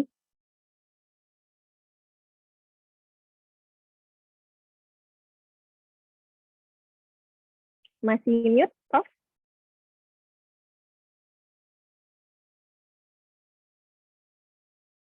Mohon maaf, Profesor Winarni masih mute. Ya, terima kasih ya. Nah, kalau kita lihat tadi dari data yang ada ya, bahwa kondisi hutan kita di Indonesia itu masih dalam skala yang baik ya. Namun demikian kita melihat juga masih terdapat khususnya beberapa daerah-daerah hutan yang telah mengalami khususnya untuk deforestasi. Nah, inilah program yang dilakukan oleh Kementerian Lingkungan Hidup dan Kehutanan ya, yang tadi Ibu sampaikan antara lain adalah program rehabilitasi hutan dan lahan yang dilakukan. Nah, anggarannya ini memang melalui anggaran khususnya APBN ya, anggaran pusat melalui Kementerian Lingkungan Hidup dan Kehutanan. Yang kedua juga urusan kehutanan ya, sesuai dengan Undang-Undang 23 2014 ini tentang pemerintahan daerah untuk sektor kehutanan itu sudah menjadi tanggung jawab pemerintah provinsi ya. Nah, oleh karena itu kita lihat di daerah itu ada yang disebut dengan khususnya untuk KPH. Jadi inilah yang didorong khususnya ke kabupaten untuk mendorong masyarakat untuk ikut serta ya bertanggung jawab terhadap bagaimana semua memelihara menjaga hutan. Yang ketiga juga kita mempunyai program khususnya untuk perhutanan sosial ya, untuk TORA. Ini semua diharapkan bahwa masyarakat juga ikut terlibat. Dan juga saya kira kegiatan yang dilakukan hari ini juga adalah kegiatan yang dilakukan oleh universitas, khususnya program studi sarjana manajemen ya, Universitas Katolik Parahyangan, dalam rangka untuk mendorong peran daripada mahasiswa khususnya ya, untuk menjadi dinamisator ya, motivator ya, katalisator, bahwa ekosistem daratan ini begitu penting untuk kita jaga bersama. Jadi bukan hanya peran pemerintah ya, tapi juga ya prinsip daripada tadi sekali lagi saya katakan SDGs yaitu no one left behind. Jadi benar tadi yang disampaikan oleh Mbak siapa tadi ya, bahwa mari berdamai dengan hutan ya. Jadi kelompok-kelompok masyarakat, kelompok-kelompok di ini itu sudah saat ini sudah begitu besar peranannya untuk kita tetap menjaga hutan agar lestari. Karena apa? Karena hutan ini mempunyai peran yang luar biasa ya. Di samping misalnya peran untuk memelihara khususnya untuk ketersediaan air ya, juga perubahan iklim, menyerap untuk CO2 ya, mereduksi khususnya untuk perubahan iklim. Nah, hutan juga berfungsi sebagai khususnya untuk sumber penghidupan bagi masyarakat. Saya kira demikian ya. Iya, baik, terima kasih Profesor Winarni. Selanjutnya ke Mbak Dila Haju. Baik, itu untuk pertanyaan yang sama? Ada pertanyaan lain. Oh, oke. Sudah dipersiapkan. Jadi untuk Mbak Dila Haju nih, tadi kan jawaban dari perspektif dari Profesor Winarni. Lalu, hal apa sih Mbak yang menjadi perhatian Mbak Dila Haju sebagai bisa dibilang influencer di bidang environment gitu kan, terkait dengan isu-isu hutan yang ada di Indonesia saat ini. Terdengar dengan jelas? Ya, terdengar? Tadi sempat terputus sedikit ya. Oke. Nah, apa sih yang menjadi perhatian dari Mbak Dila Haju sebagai pemerhati lingkungan dengan isu-isu hutan di Indonesia saat ini? Isu-isu apa yang menjadi perhatian? Yang menjadi perhatian Mbak Dila terkait dengan isu-isu kehutanan yang ada di Indonesia saat ini. Terima kasih atas pertanyaannya. Kalau memang sebagai pemerhati lingkungan, dan saya selalu berusaha untuk memberi pendapat itu berdasarkan ini perspektif saya sendiri ya. Saya sendiri memang tinggalnya di kota, masih cukup konsumtif juga, tidak maksudnya itu sekalipun berusaha untuk ramah lingkungan, tapi kenyataannya masih cukup konsumtif. Jadi yang bisa dilakukan lagi-lagi adalah untuk selalu berusaha untuk meminimalisir dampak yang terjadi kepada lingkungan gitu. Dan kalau dalam kaitan ini khususnya untuk hutan ya, ketika kita berbicara konsumsi sebagai konsumen, konsumsi itu tidak hanya sekedar dari hal-hal apa yang kita beli, baik itu makanan maupun barang, tapi juga kita memilih untuk mau rekreasi kemana, atau ketika misalnya kita menggunakan sesuatu bukan hanya dari yang apa yang kita beli ya gitu, atau kita memilih untuk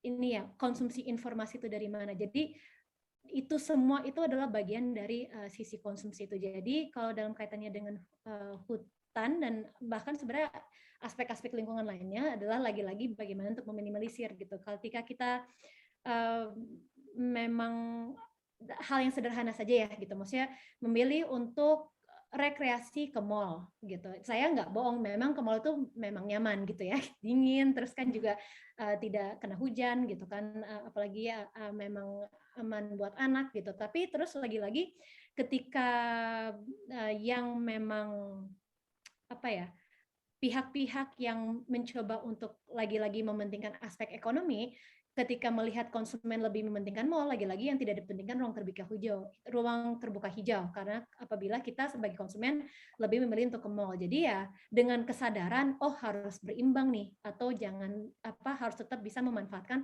ruang terbuka hijau yang ada gitu kan. Itu yang salah satu yang paling sederhana sih. Atau ketika misalnya memang lebih dari produk-produk pun yang memang saya bantu promosikan gitu ya, itu sebisa mungkin selalu ada misi di baliknya gitu, atau memang produk tersebut itu baik dari segi produksi, distribusi, ataupun ketika sudah selesai dipakai itu meminimalisir dampaknya terhadap lingkungan gitu. Dalam hal ini adalah untuk hutan ya. Ini sebut atau nggak disebut gitu, mungkin salah satu produk yang kontroversial adalah minyak kelapa sawit gitu ya misalnya gitu. Itu kan kita berbicara apa adanya aja gitu. Minyak kelapa sawit itu adalah salah satu produk yang paling kontroversial karena sudah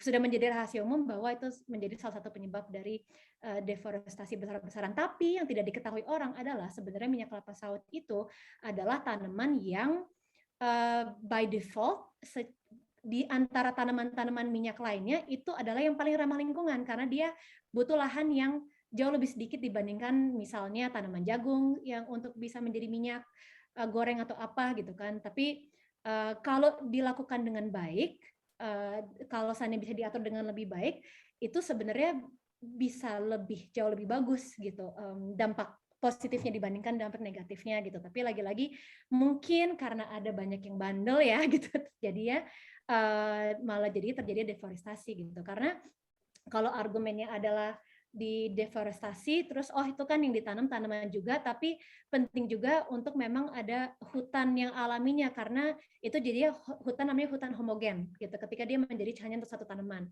Sedangkan hutan dengan keanekaragaman yang tinggi itu justru di situ yang berperan untuk bisa mengurangi yang terjadi pemanasan global gitu, atau untuk bisa menyeimbangkan ekosistem secara negara ya, secara Indonesia itu sendiri gitu. Jadi ketika memang kita tidak mungkin kita itu untuk menghindari sama sekali yang namanya minyak kelapa sawit tersebut, tapi ada yang namanya minyak kelapa sawit berkelanjutan. Jadi kalau seandainya itu ada labelnya tuh RSPO atau ISPO, ISPO, RSPO, itu silahkan dicari gitu. Jadi banyak produk-produk yang sudah menggunakan label itu, dan itu insya Allah itu harusnya itu memang benar berasal dari hutan yang di-manage dengan baik gitu, produk dari minyak kelapa sawit itu tersebut gitu. Jadi itu beberapa hal sih yang aku perhatikan. Terima kasih. Baik, terima kasih Mbak Dila. Di sini sudah ada yang raise hand nih. Ternyata ingin bersama-sama dengan kita berdiskusi mengenai materi kita pada sore hari ini. Yang pertama ada Indo Pranata. Silahkan. Indo Pranata.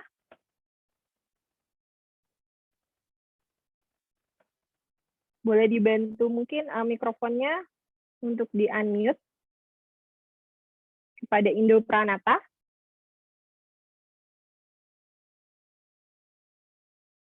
Atau mungkin masih ada gangguan sedikit koneksi. Sekali lagi saya panggilkan kepada Indo Pranata. Oke, mungkin kita bisa beralih dulu. Mungkin Indo Pranata masih gangguan koneksi dan lainnya. Lalu kita bisa beralih ke Amara. Amara Rohuwa.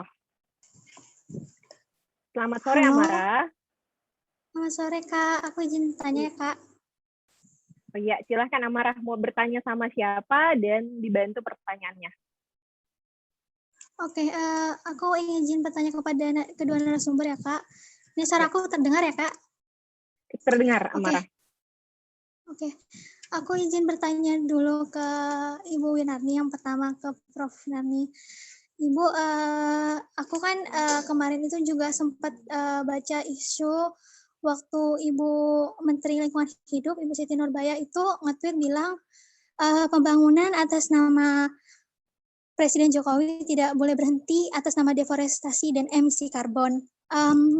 Tadi sempat lihat slide Ibu, aku sih optimis awalnya ngelihat penanaman bibit gimana dan program-program lain dari pemerintah, tapi kemudian aku masih sedikit ada agak apa ya Bu istilahnya agak terganggu dengan yang pernyataan barusan bahwa pemerintahan atas nama Pak Jokowi tidak boleh berhenti atas nama deforestasi dan emisi karbon. Kemudian yang ingin aku tanyakan, apa kebijakan pemerintah itu sudah menakar, memang benar-benar sudah ke arah sustain atau tidak, dan bagaimana Ibu menanggapi tweet itu, Bu? Mohon penjelasannya seperti itu, Bu. Saya mohon maaf tanpa mengurangi rasa hormat, tapi memang saya waktu isu itu saya lumayan terkejut juga dengan pernyataan seperti itu, karena itu juga dari pembuat kebijakannya yang kita tahu dari Menteri Lingkungan Hidupnya seperti itu. Itu pertanyaan untuk Profesor Winarni. Apa boleh ke pertanyaan selanjutnya, Kak? Mungkin Profesor Winarni mau langsung menjawab, menanggapi, atau lanjut ke pertanyaan selanjutnya? Oke, mungkin boleh langsung ke pertanyaan selanjutnya dulu, Amara, nanti langsung ditanggapi oleh Profesor Winarni dan Mbak Dila. Baik, terima kasih. Terus aku senang banget ada kakak tadi narasumber kedua yang sama banget mengerti gitulah tentang hidup sustain gitu. Aku senang banget ada yang sama Kak.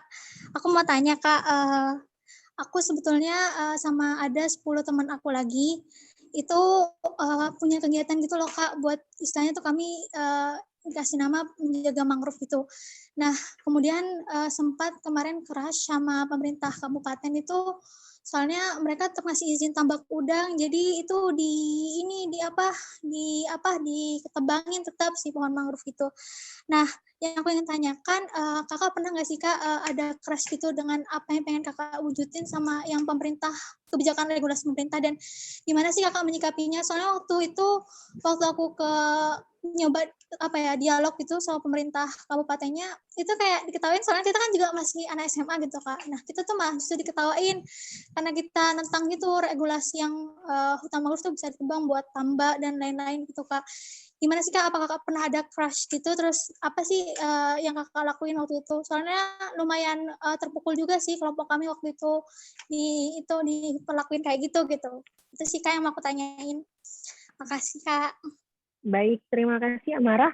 Mungkin kita beralih ke Profesor Winarni dulu untuk pertanyaan pertamanya. Kepada Profesor, disilakan.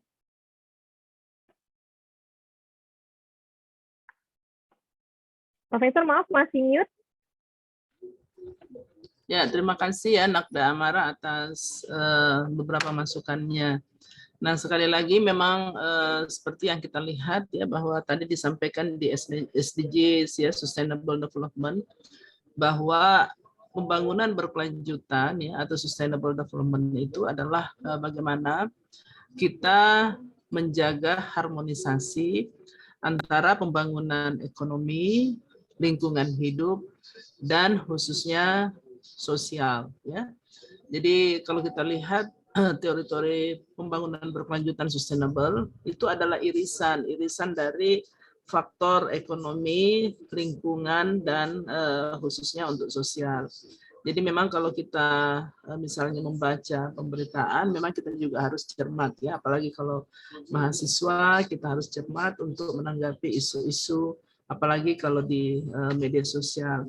Karena program-program dari Kementerian Lingkungan Hidup dan Kehutanan tadi Ibu sampaikan ya, bahwa beberapa hutan yang kita lihat untuk yang telah mengalami deforestasi itu kita sudah melakukan penanaman ya, dengan program rehabilitasi hutan lahan ya. Jadi program rehabilitasi hutan lahan ini sekali lagi itu dilakukan di dalam kawasan ya. Nah, khusus untuk Kementerian Lingkungan Hidup dan Kehutanan ya, tupoksinya atau kewenangannya yang di dalam kawasan. Jadi kalau kita lihat data dari beberapa provinsi ya, itu sudah kita lihat terjadinya beberapa lahan-lahan kritis. Nah, inilah yang dilakukan program-program oleh Kementerian Lingkungan Hidup dan Kehutanan untuk melakukan program rehabilitasi hutan lahan. Yang kedua, saya kira juga anak-anak mempelajari ya, kalau kita belajar mengenai dasar-dasar ekologi ya, bahwa memang harmonisasi ini sangat-sangat diperlukan ya. Kita mementingkan lingkungan ya, tapi juga ekonomi terjaga, sosial budaya juga masyarakat juga terjaga.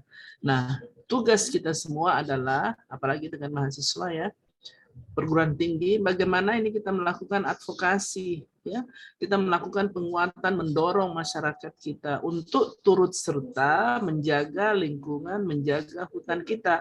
Karena tadi saya sampaikan bahwa dalam prinsip, karena yang diangkat ini adalah SDGs ya, khususnya untuk goals ke-15 kehutanan. Karena apa? Karena ya sekali lagi bahwa SDGs itu substansinya, filosofinya adalah no one left behind ya. Nah, jadi kita mulai sekarang ini setelah mendengar info misalnya dari Mbak Dila Haju ya. Saya senang ini ketemu Dila karena saya sama-sama Gorontalo kayaknya. Haju ya.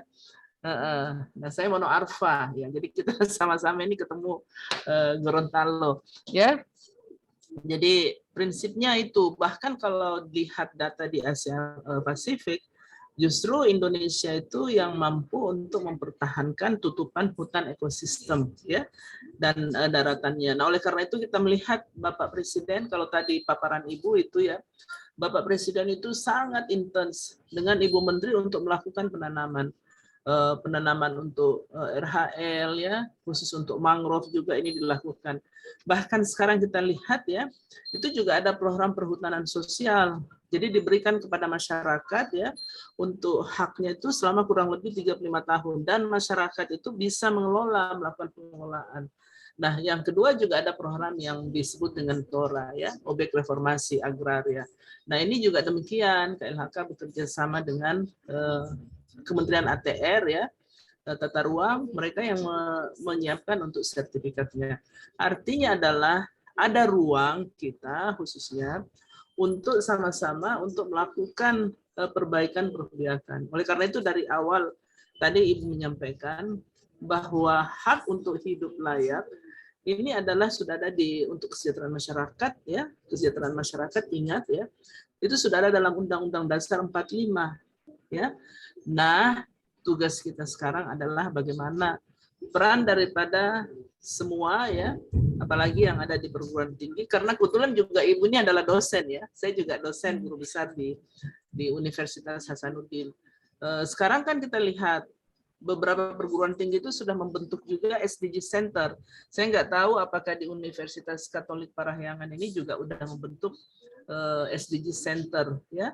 Jadi SDG Center ini yang melibatkan yang terdiri dari beberapa fakultas ini memecahkan fokus terhadap beberapa goals ya. Misalnya ada yang terhadap kesehatan, masalah stunting ya, kita kan masih tinggi stunting kita. Nah, itu ada misalnya yang menangani. Nah, mungkin hasil rekomendasi dari pertemuan kita hari ini ya, itu juga bisa kita mengusulkan juga agar Universitas Katolik Parahyangan dimonitori. Pionirnya adalah dari program studi sarjana manajemen, kita untuk memulai untuk membentuk SDG Center, dan Ibu bisa untuk memfasilitasi ya, untuk memberikan arahan, karena Sekretariat SDGs Indonesia itu ada di Menteri Bappenas ya. Jadi itu yang ingin saya lakukan, bahwa kita memang harus melakukan harmonisasi, menyeimbangkan ya, bahwa kita lingkungan tetap terjaga, tapi juga pembangunan itu tetap juga harus berlangsung, dalam tanda kutip ya, irisan daripada pilar ekonomi, pilar lingkungan hidup, dan pilar sosial budaya. Inilah yang disebut dengan sustainable development, pembangunan yang berkelanjutan. Ya, makasih ya, Mbak. Baik, terima kasih Profesor Winarni. Selanjutnya kita beralih ke Mbak Dila Haju. Baik, terima kasih Mbak atas pertanyaannya. Tadi sempat kepikiran untuk menjawab pertanyaan yang sebelumnya. Sebelum lupa, satu tips tambahan juga, kalau memang kita terpaksa, istilahnya terpaksa ya, untuk mengkonsumsi produk kayu, aku sarankan juga dari yang berasal dari kayu bambu, karena kayu bambu itu dia dibandingkan pohon pada umumnya 30 kali lipat lebih cepat untuk pertumbuhan kembalinya gitu. Jadi katun bambu atau memang dari tisu bambu gitu, itu lebih baik daripada tisu biasa gitu. Lalu untuk pertanyaan Amara, sejujurnya aku tadi mendengar apa yang dialami itu cukup memprihatinkan. Aku ikut prihatin dan mudah-mudahan itu tidak membuat jadi kecil hati untuk bisa menumbuhkan mangrove itu.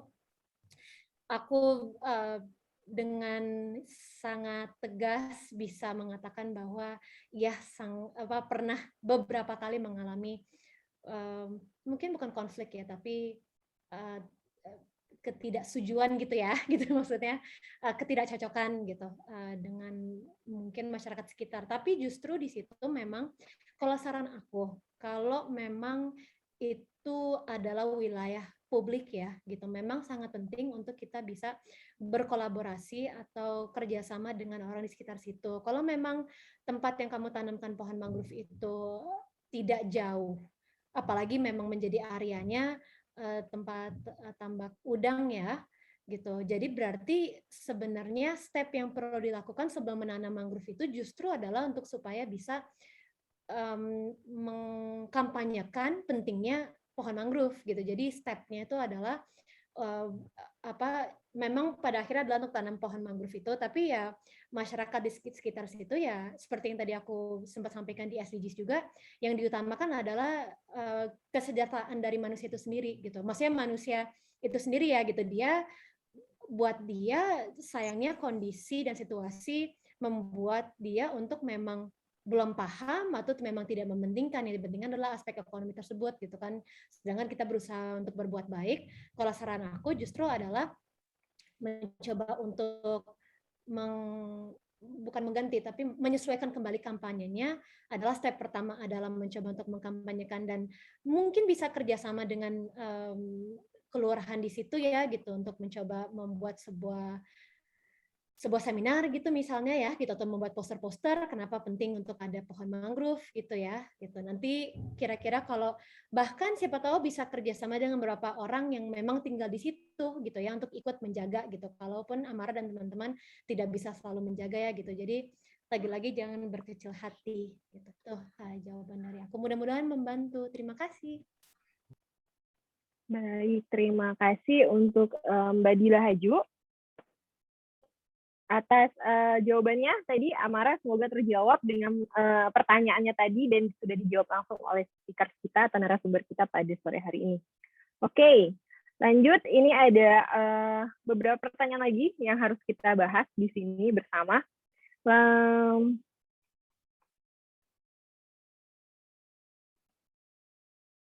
Oke, saya mau beralih ke Mbak Dila Haju terlebih dahulu. Untuk saat ini, campaign apa sih yang udah Mbak Dila lakuin untuk masyarakat? Tadi kan melalui organisasi yang Mbak Dila punya gitu kan, sudah melakukan edukasi ya terhadap masyarakat untuk semua usia gitu kan. Nah, campaign apa sih yang udah Mbak Dila lakukan biar masyarakat tuh bisa turut serta berpartisipasi dalam campaign tersebut? Terima kasih atas pertanyaannya. Sejujurnya tumbuh hijau urban itu adalah kelompok yang sangat kecil, atau terlebih lagi itu sebenarnya yang lebih banyak memang dijalankan adalah aku sendiri gitu.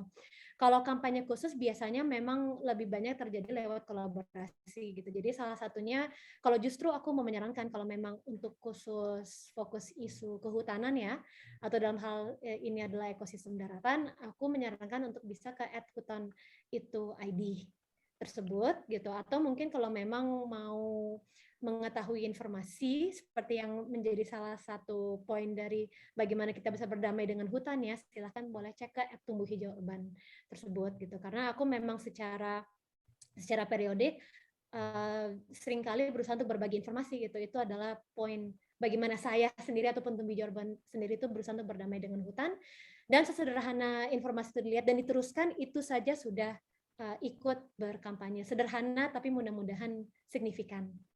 Gitu, kurang lebih seperti itu. Iya. Baik, terima kasih. Saya akan beralih ke Profesor Winarni. Profesor, ini program yang saat ini Kementerian lakukan untuk mencapai SDGs ke-15 ini, live online ini apa ya, Profesor? Untuk diinfokan ke peserta dari webinar kita pada sore hari. Ya, saya kira tadi saya sudah sampaikan ya, di paparan saya itu ada beberapa program khususnya yang ada ya. Kenapa dan kenapa khususnya untuk ekosistem darat, khususnya untuk GOL 15 ini menjadi penting, karena tadi perannya ya, dan termasuk di dalamnya hutan.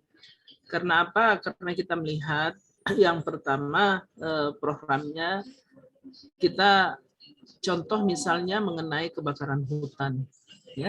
Nah, kebakaran hutan itu alhamdulillah saat ini kita lihat trennya itu mengalami penurunan ya. Mengalami penurunan, dan karena apa? Karena program khususnya untuk penegakan hukum ya, kita mempunyai di KLHK itu ada Dirjen Penegakan Hukum. Nah, itu benar-benar melakukan khususnya di masyarakat ya, untuk menegakkan hukum terhadap baik untuk korporasi ya yang melakukan kebakaran, dan itu saat ini sudah dilakukan baik dengan Kementerian Kepolisian ya, masyarakat ini untuk sama-sama turun bersama-sama. Nah, badan usaha ya yang juga menyebabkan terjadinya kebakaran hutan itu semua khususnya juga dipidanakan ya. Nah, diberikan sanksi yang tegas. Yang kedua, tadi yang saya katakan juga program rehabilitasi hutan lahan ya. Memang kita masih punya khususnya kurang lebih hampir 12 juta hektar ya lahan, tapi dengan keterbatasan anggaran, dengan adanya COVID memang masalahnya di situ. Nah, kita juga misalnya ya program yang kita lakukan, misalnya kita mempunyai 52 taman nasional. Nah, ini program untuk konservasi. Jadi taman nasional khususnya ini kan memberikan khususnya pendapatan kepada masyarakat ya untuk menjadi objek-objek wisata, dan itu tersebar di seluruh Indonesia. Juga kita lakukan program pemanfaatan, pengawetan, dan pengaturan peredaran tumbuhan satwa liar. Nah, ini program.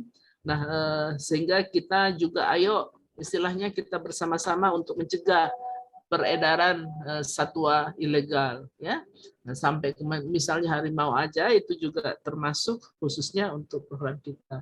Nah, intinya adalah kita butuh semua kolaborasi, ya. Nah, kolaborasi kita bersama. Tentu kalau dalam hal ini kapasitas Universitas Katolik Parahyangan ya tentu sekali lagi dengan tiga tridharma perguruan tinggi itu pendidikan, ya, pendidikan. Yang kedua penelitian, ya, masuklah khususnya untuk mencoba untuk melakukan kajian-kajian penelitian yang terkait dengan khususnya bagaimana hutan ini tetap kita lestari. Kemudian juga dengan masalah penegakan hukum. Jadi program kita untuk Prohrim, Kampung Iklim, ya, ini tersebar juga. Kita punya target kurang lebih 25.000 desa, ya, untuk program Proklim. Nah, ini baru kurang lebih hampir 25% yang tercapai. Program Proklim ini sangat ini di masyarakat, ya. Jadi mulai dari program untuk agroforestry, ya.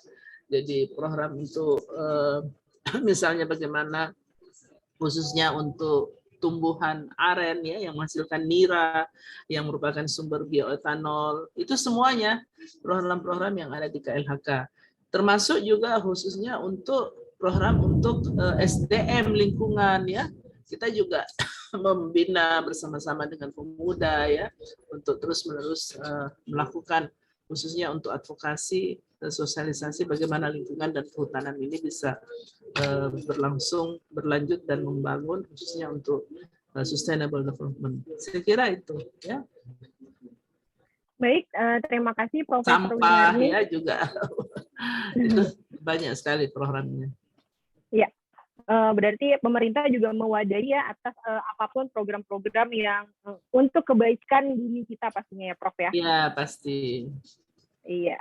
Tapi memang kan sekali lagi Ibu ingatkan bahwa program misalnya untuk menjaga hutan itu bukan hanya tugas dari KLHK, ya. Iya. Karena tadi prinsip daripada SDG sekali lagi no one left behind. Semua kita, ya, itu untuk ikut berpartisipasi saat ini. Kita bukan lagi pada tataran kita saling ini, ya, tapi mari kita bersama-sama berkolaborasi untuk membangun Indonesia maju di tahun 2045. Iya, baik. Terima kasih Profesor Winarni. Jadi yang saya highlight dari yang sudah disampaikan oleh Profesor Winarni dan Mbak Dila tentu saja untuk menjaga lingkungan, untuk menjaga hutan itu bukan cuma tugas pemerintah, tapi semua kalangan. Kita semua yang merupakan bagian makhluk hidup dari bumi ini tentu saja sama-sama harus menjaga bumi ini. Ya, cuman karena kita memiliki keterbatasan waktu, sebenarnya ini masih banyak juga pertanyaan yang masuk, yang raisen juga untuk sama-sama bertanya. Cuman karena kita memiliki keterbatasan waktu, sehingga mohon maaf sekali untuk pertanyaannya tidak terbaca atau kita tidak bisa berdiskusi bersama dengan narasumber kita. Mohon maaf sekali karena kita memiliki keterbatasan waktu untuk talk show ini. Tapi terima kasih untuk Mbak Dila dan Profesor Winarni yang sudah membagikan materinya dan pengalamannya pada kita semua yang ada di ruangan Zoom meeting ini. Mungkin pertanyaan terakhir dari kami semua, dari saya, mungkin ke Profesor Winarni dulu. Prof, kampanye apa yang akan yang Profesor ajukan atau mengajak mahasiswa atau mungkin kalangan muda untuk sebagai agents of change 2030 ini untuk sama-sama menjaga lingkungan? Kampanye apa, Dok? Prof, yang harus dilakukan untuk mahasiswa ini? Ya, sekali lagi kan kita selalu kembali kepada peran kita, ya. Peran mahasiswa tentu yang paling utama adalah mari cepat selesai, ya, kuliahnya. Kalau itu Ibu sebagai dosen selalu menuntut itu. Jangan misalnya terlena dengan kegiatan-kegiatan ekstra, kemudian melupakan tugas utamanya sebenarnya adalah belajar. Dan itu diharapkan orang tua. Tapi juga nilai plus, ya, ketika kalian semua juga itu mampu, ya, untuk mengharmonisasikan peran khususnya untuk belajar, ya, juga dengan peran yang tridharma itu. 3 itu, pendidikan ya pasti 4 tahun misalnya selesai. Penelitian, ya, sebelum selesai sarjana ya kan harus penelitian. Mari ya tertarik dengan masalah ini. Yang ketiga, pengabdian masyarakat. Nah, tadi kan udah banyak inspirasi baik dari Ibu, dari Mbak Dila, Haju, ya, banyak inspirasi yang bisa kita lakukan ya sebagai mahasiswa. Nah, disitulah, nah alhamdulillah juga Ibu ya, saya kurang lebih 50 tahun yang lalu, ya hampir 40 tahun lalu juga sebagai mahasiswa.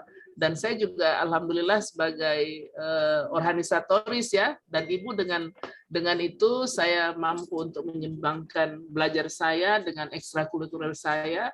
Saya juga terpilih sebagai mahasiswa teladan di Universitas Hasanuddin, juara 1 mahasiswa teladan, dan saya diundang gratis ke Jakarta ikut upacara waktu itu masih Presiden Soeharto ya untuk 17 Agustus. Jadi yang ingin saya katakan adalah mari kita selalu ya untuk mengharmonisasikan ya, menyelaraskan antara peran kita sebagai misalnya mahasiswa yang dituntut untuk belajar, tapi juga peran kita sebagai khususnya masyarakat yang juga ini kan di ruang-ruang publik. Jadi kalau ada sesuatu ya informasi, kita jangan langsung wah ini gini ya. Tapi ya kita ini kan kita adalah mahasiswa itu mempunyai basicnya itu adalah knowledge kan. Ya, jadi semuanya itu harus berbasis knowledge. Harus ada data dulu ya, jangan kita tiba-tiba percaya gini-gini ya. Tapi kita harus kaji dulu. Nah, dengan itu kita perkuat dengan ilmu kita masing-masing. Nah, kalau ini kan program studi sarjana manajemen ya. Jadi saya kira ya dari sisi kemampuan ekonomi, tapi ya juga gitu. Kita harus selalu saya katakan keseimbangan, harmonisasi. Itu yang menjadi penting. Ya, Mbak Baby ya. Ya. Baik, terima kasih Profesor Winarni. Selanjutnya Mbak Dila Haju, kampanye apa yang akan membuat Agents of 2030 ini semangat nih untuk sama-sama menjaga lingkungan dan menjaga hutan kita? Ajakan? Oh, ajakannya. Kampanye. Kampanyenya ya. Jadi seperti yang disampaikan Profesor Winarni, itu saya juga setuju sebagai mahasiswa itu kita fokus utama untuk menyelesaikan kuliah terlebih dahulu tentunya ya. Tapi dalam konteks tema hari ini, mungkin karena memang aku lebih banyak basisnya di media sosial ya gitu, mungkin ada 2 kampanye yang mungkin aku bisa sarankan. Yang kalau kaitannya dengan hutannya, pertama adalah hashtag jaga hutan tersebut itu.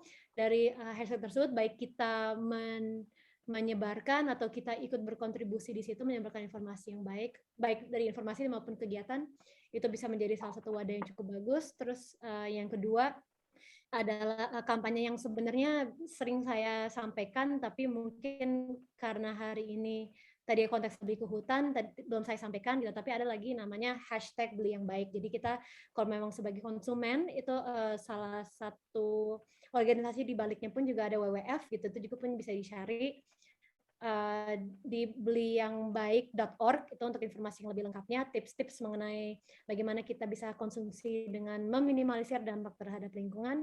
Di mana keduanya pun juga kalau boleh memang mau ikut mengunggah gitu aksi-aksinya atau informasi-informasi yang disebarkan, tolong juga untuk menuliskan hashtag tumbuh hijau urban supaya itu pun bisa tambah disebarkan juga gitu. Jadi kita apalagi sekarang memang meminimalisir untuk bisa melakukan kegiatan-kegiatan fisik yang massal, kita pergunakanlah salah satu medium yang bisa mencapai beratus-ratus orang atau bahkan jutaan orang di waktu yang bersamaan. Terima kasih sebelumnya. Baik, terima kasih untuk narasumber kita pada sore hari ini, ada Profesor Winarni dan Mbak Dila Haju. Sekedar informasi, audiens kita dan partisipan kita pada sore hari ini, siang menjelang sore hari ini, tidak saja dari mahasiswa Universitas Katolik Parahyangan, tapi partisipan juga berasal dari mahasiswa dari siswa-siswa SMA yang berada di seluruh Indonesia. Jadi ini audiensnya sangat luas, nggak cuma dari Universitas Katolik Parahyangan. Jadi harapannya adalah apa yang sudah dibagikan oleh Profesor Winarni dan Mbak Dila Haju itu bisa menjadi virus baik yang bisa disebarkan untuk semua teman-teman yang habis mengikuti webinar ini, bisa menyebarkan virus baik ini ke orang-orang di sekitarnya. Ya. Nah, sebelum kita berpisah, kami sudah menyiapkan bentuk apresiasi kepada narasumber kita pada sore hari ini berupa sertifikat yang akan diserahkan secara simbolis kepada narasumber kita.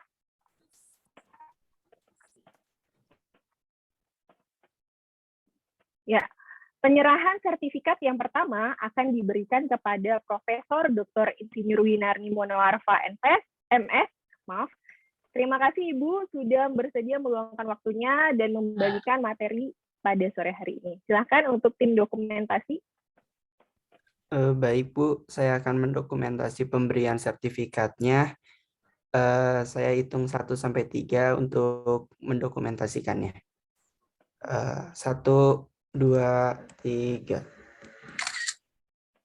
Maaf Bu, ini sertifikatnya error kayaknya buat share screen nih. Iya. Terima Bisa kasih diulang? ya. Ya, maaf Profesor, bisa diulang sekali lagi. Tadi share screen-nya sepertinya ada masalah. Ya, silahkan untuk tim dokumentasi. Oke Bu, saya ulang ya. 1, 2, 3. Baik, terima kasih Bu. Ya, baik, terima kasih Profesor Dr. Insinyur Winarni Monoarfa atas segala materi dan informasi yang sudah dibagikan kepada partisipan kami pada sore hari ini. Selanjutnya, tanda apresiasi berbentuk sertifikat juga diberikan secara simbolis kepada narasumber kedua kita, yaitu Mbak Dila Haju, yang sudah membagikan cerita dan pengalamannya, serta memotivasi kita semua untuk sama-sama lebih baik lagi menjaga lingkungan, lebih baik lagi menjaga hutan dan bumi kita. Silakan tim dokumentasi. Baik, saya hitung 1 sampai 3 ya. 1, 2, 3. Terima kasih Kak, terima kasih Bu. Iya, terima kasih untuk Mbak Dila Haju juga. Dengan berakhirnya sesi pembagian sertifikat, maka berakhir juga Seminar Manifesto 2021 Beyond the Limit Beyond Action for the Sustainable of Our Environment. Pada sore hari ini, akhir kata, terima kasih untuk Profesor Dr. Insinyur Winarni Monoarfa MS dan Mbak Dila Haju yang telah meluangkan waktunya untuk berbagi materi, cerita, serta pengalaman bersama peserta webinar kita yang datangnya dari berbagai kalangan ini, dari siswa SMA sampai mahasiswa yang ada di seluruh Indonesia. Pada hari ini juga semoga apa yang sudah dibincang-bincangkan tadi bisa bermanfaat dan disebarkan virus-virus baik ini ke orang-orang di sebelah kalian, di sekitar kalian, untuk sama-sama kita lebih menjaga lingkungan, menjaga hutan, karena kita nggak ada pilihan lain ya, kita nggak ada planet B, planet kita cuma satu, bumi, jadi harus kita jaga sama-sama untuk menjadi bumi yang lebih baik lagi. Terima kasih untuk narasumber dan terima kasih untuk seluruh audiens kita pada sore hari ini, partisipan kita pada sore hari ini. Saya kembalikan lagi ke MC. Baik, terima kasih Bu Baby. Wah, talk show oleh Prof. Winarni dan Kak Dila Haju sangat insightful ya. Jadi kita bisa belajar banyak lagi mengenai peran dan tantangan pemuda dalam keberlangsungan ekosistem darat, cara berdamai dengan hutan, dan masih banyak lagi sebenarnya. Terus aku juga suka banget sama kata-kata yang tadi dipresentasikan oleh Kak Dila Haju, kalau we don't need a handful of people doing zero waste perfectly, we need millions of people doing it imperfectly. Iya banget, Kal. Aku juga jadi belajar banyak banget nih. Kami mengucapkan terima kasih kepada narasumber yang hebat-hebat sudah memberikan wawasan yang baru bagi kami. Dan kami juga ingin mengingatkan bahwa acara kami ditayangkan di www.manifesto.online.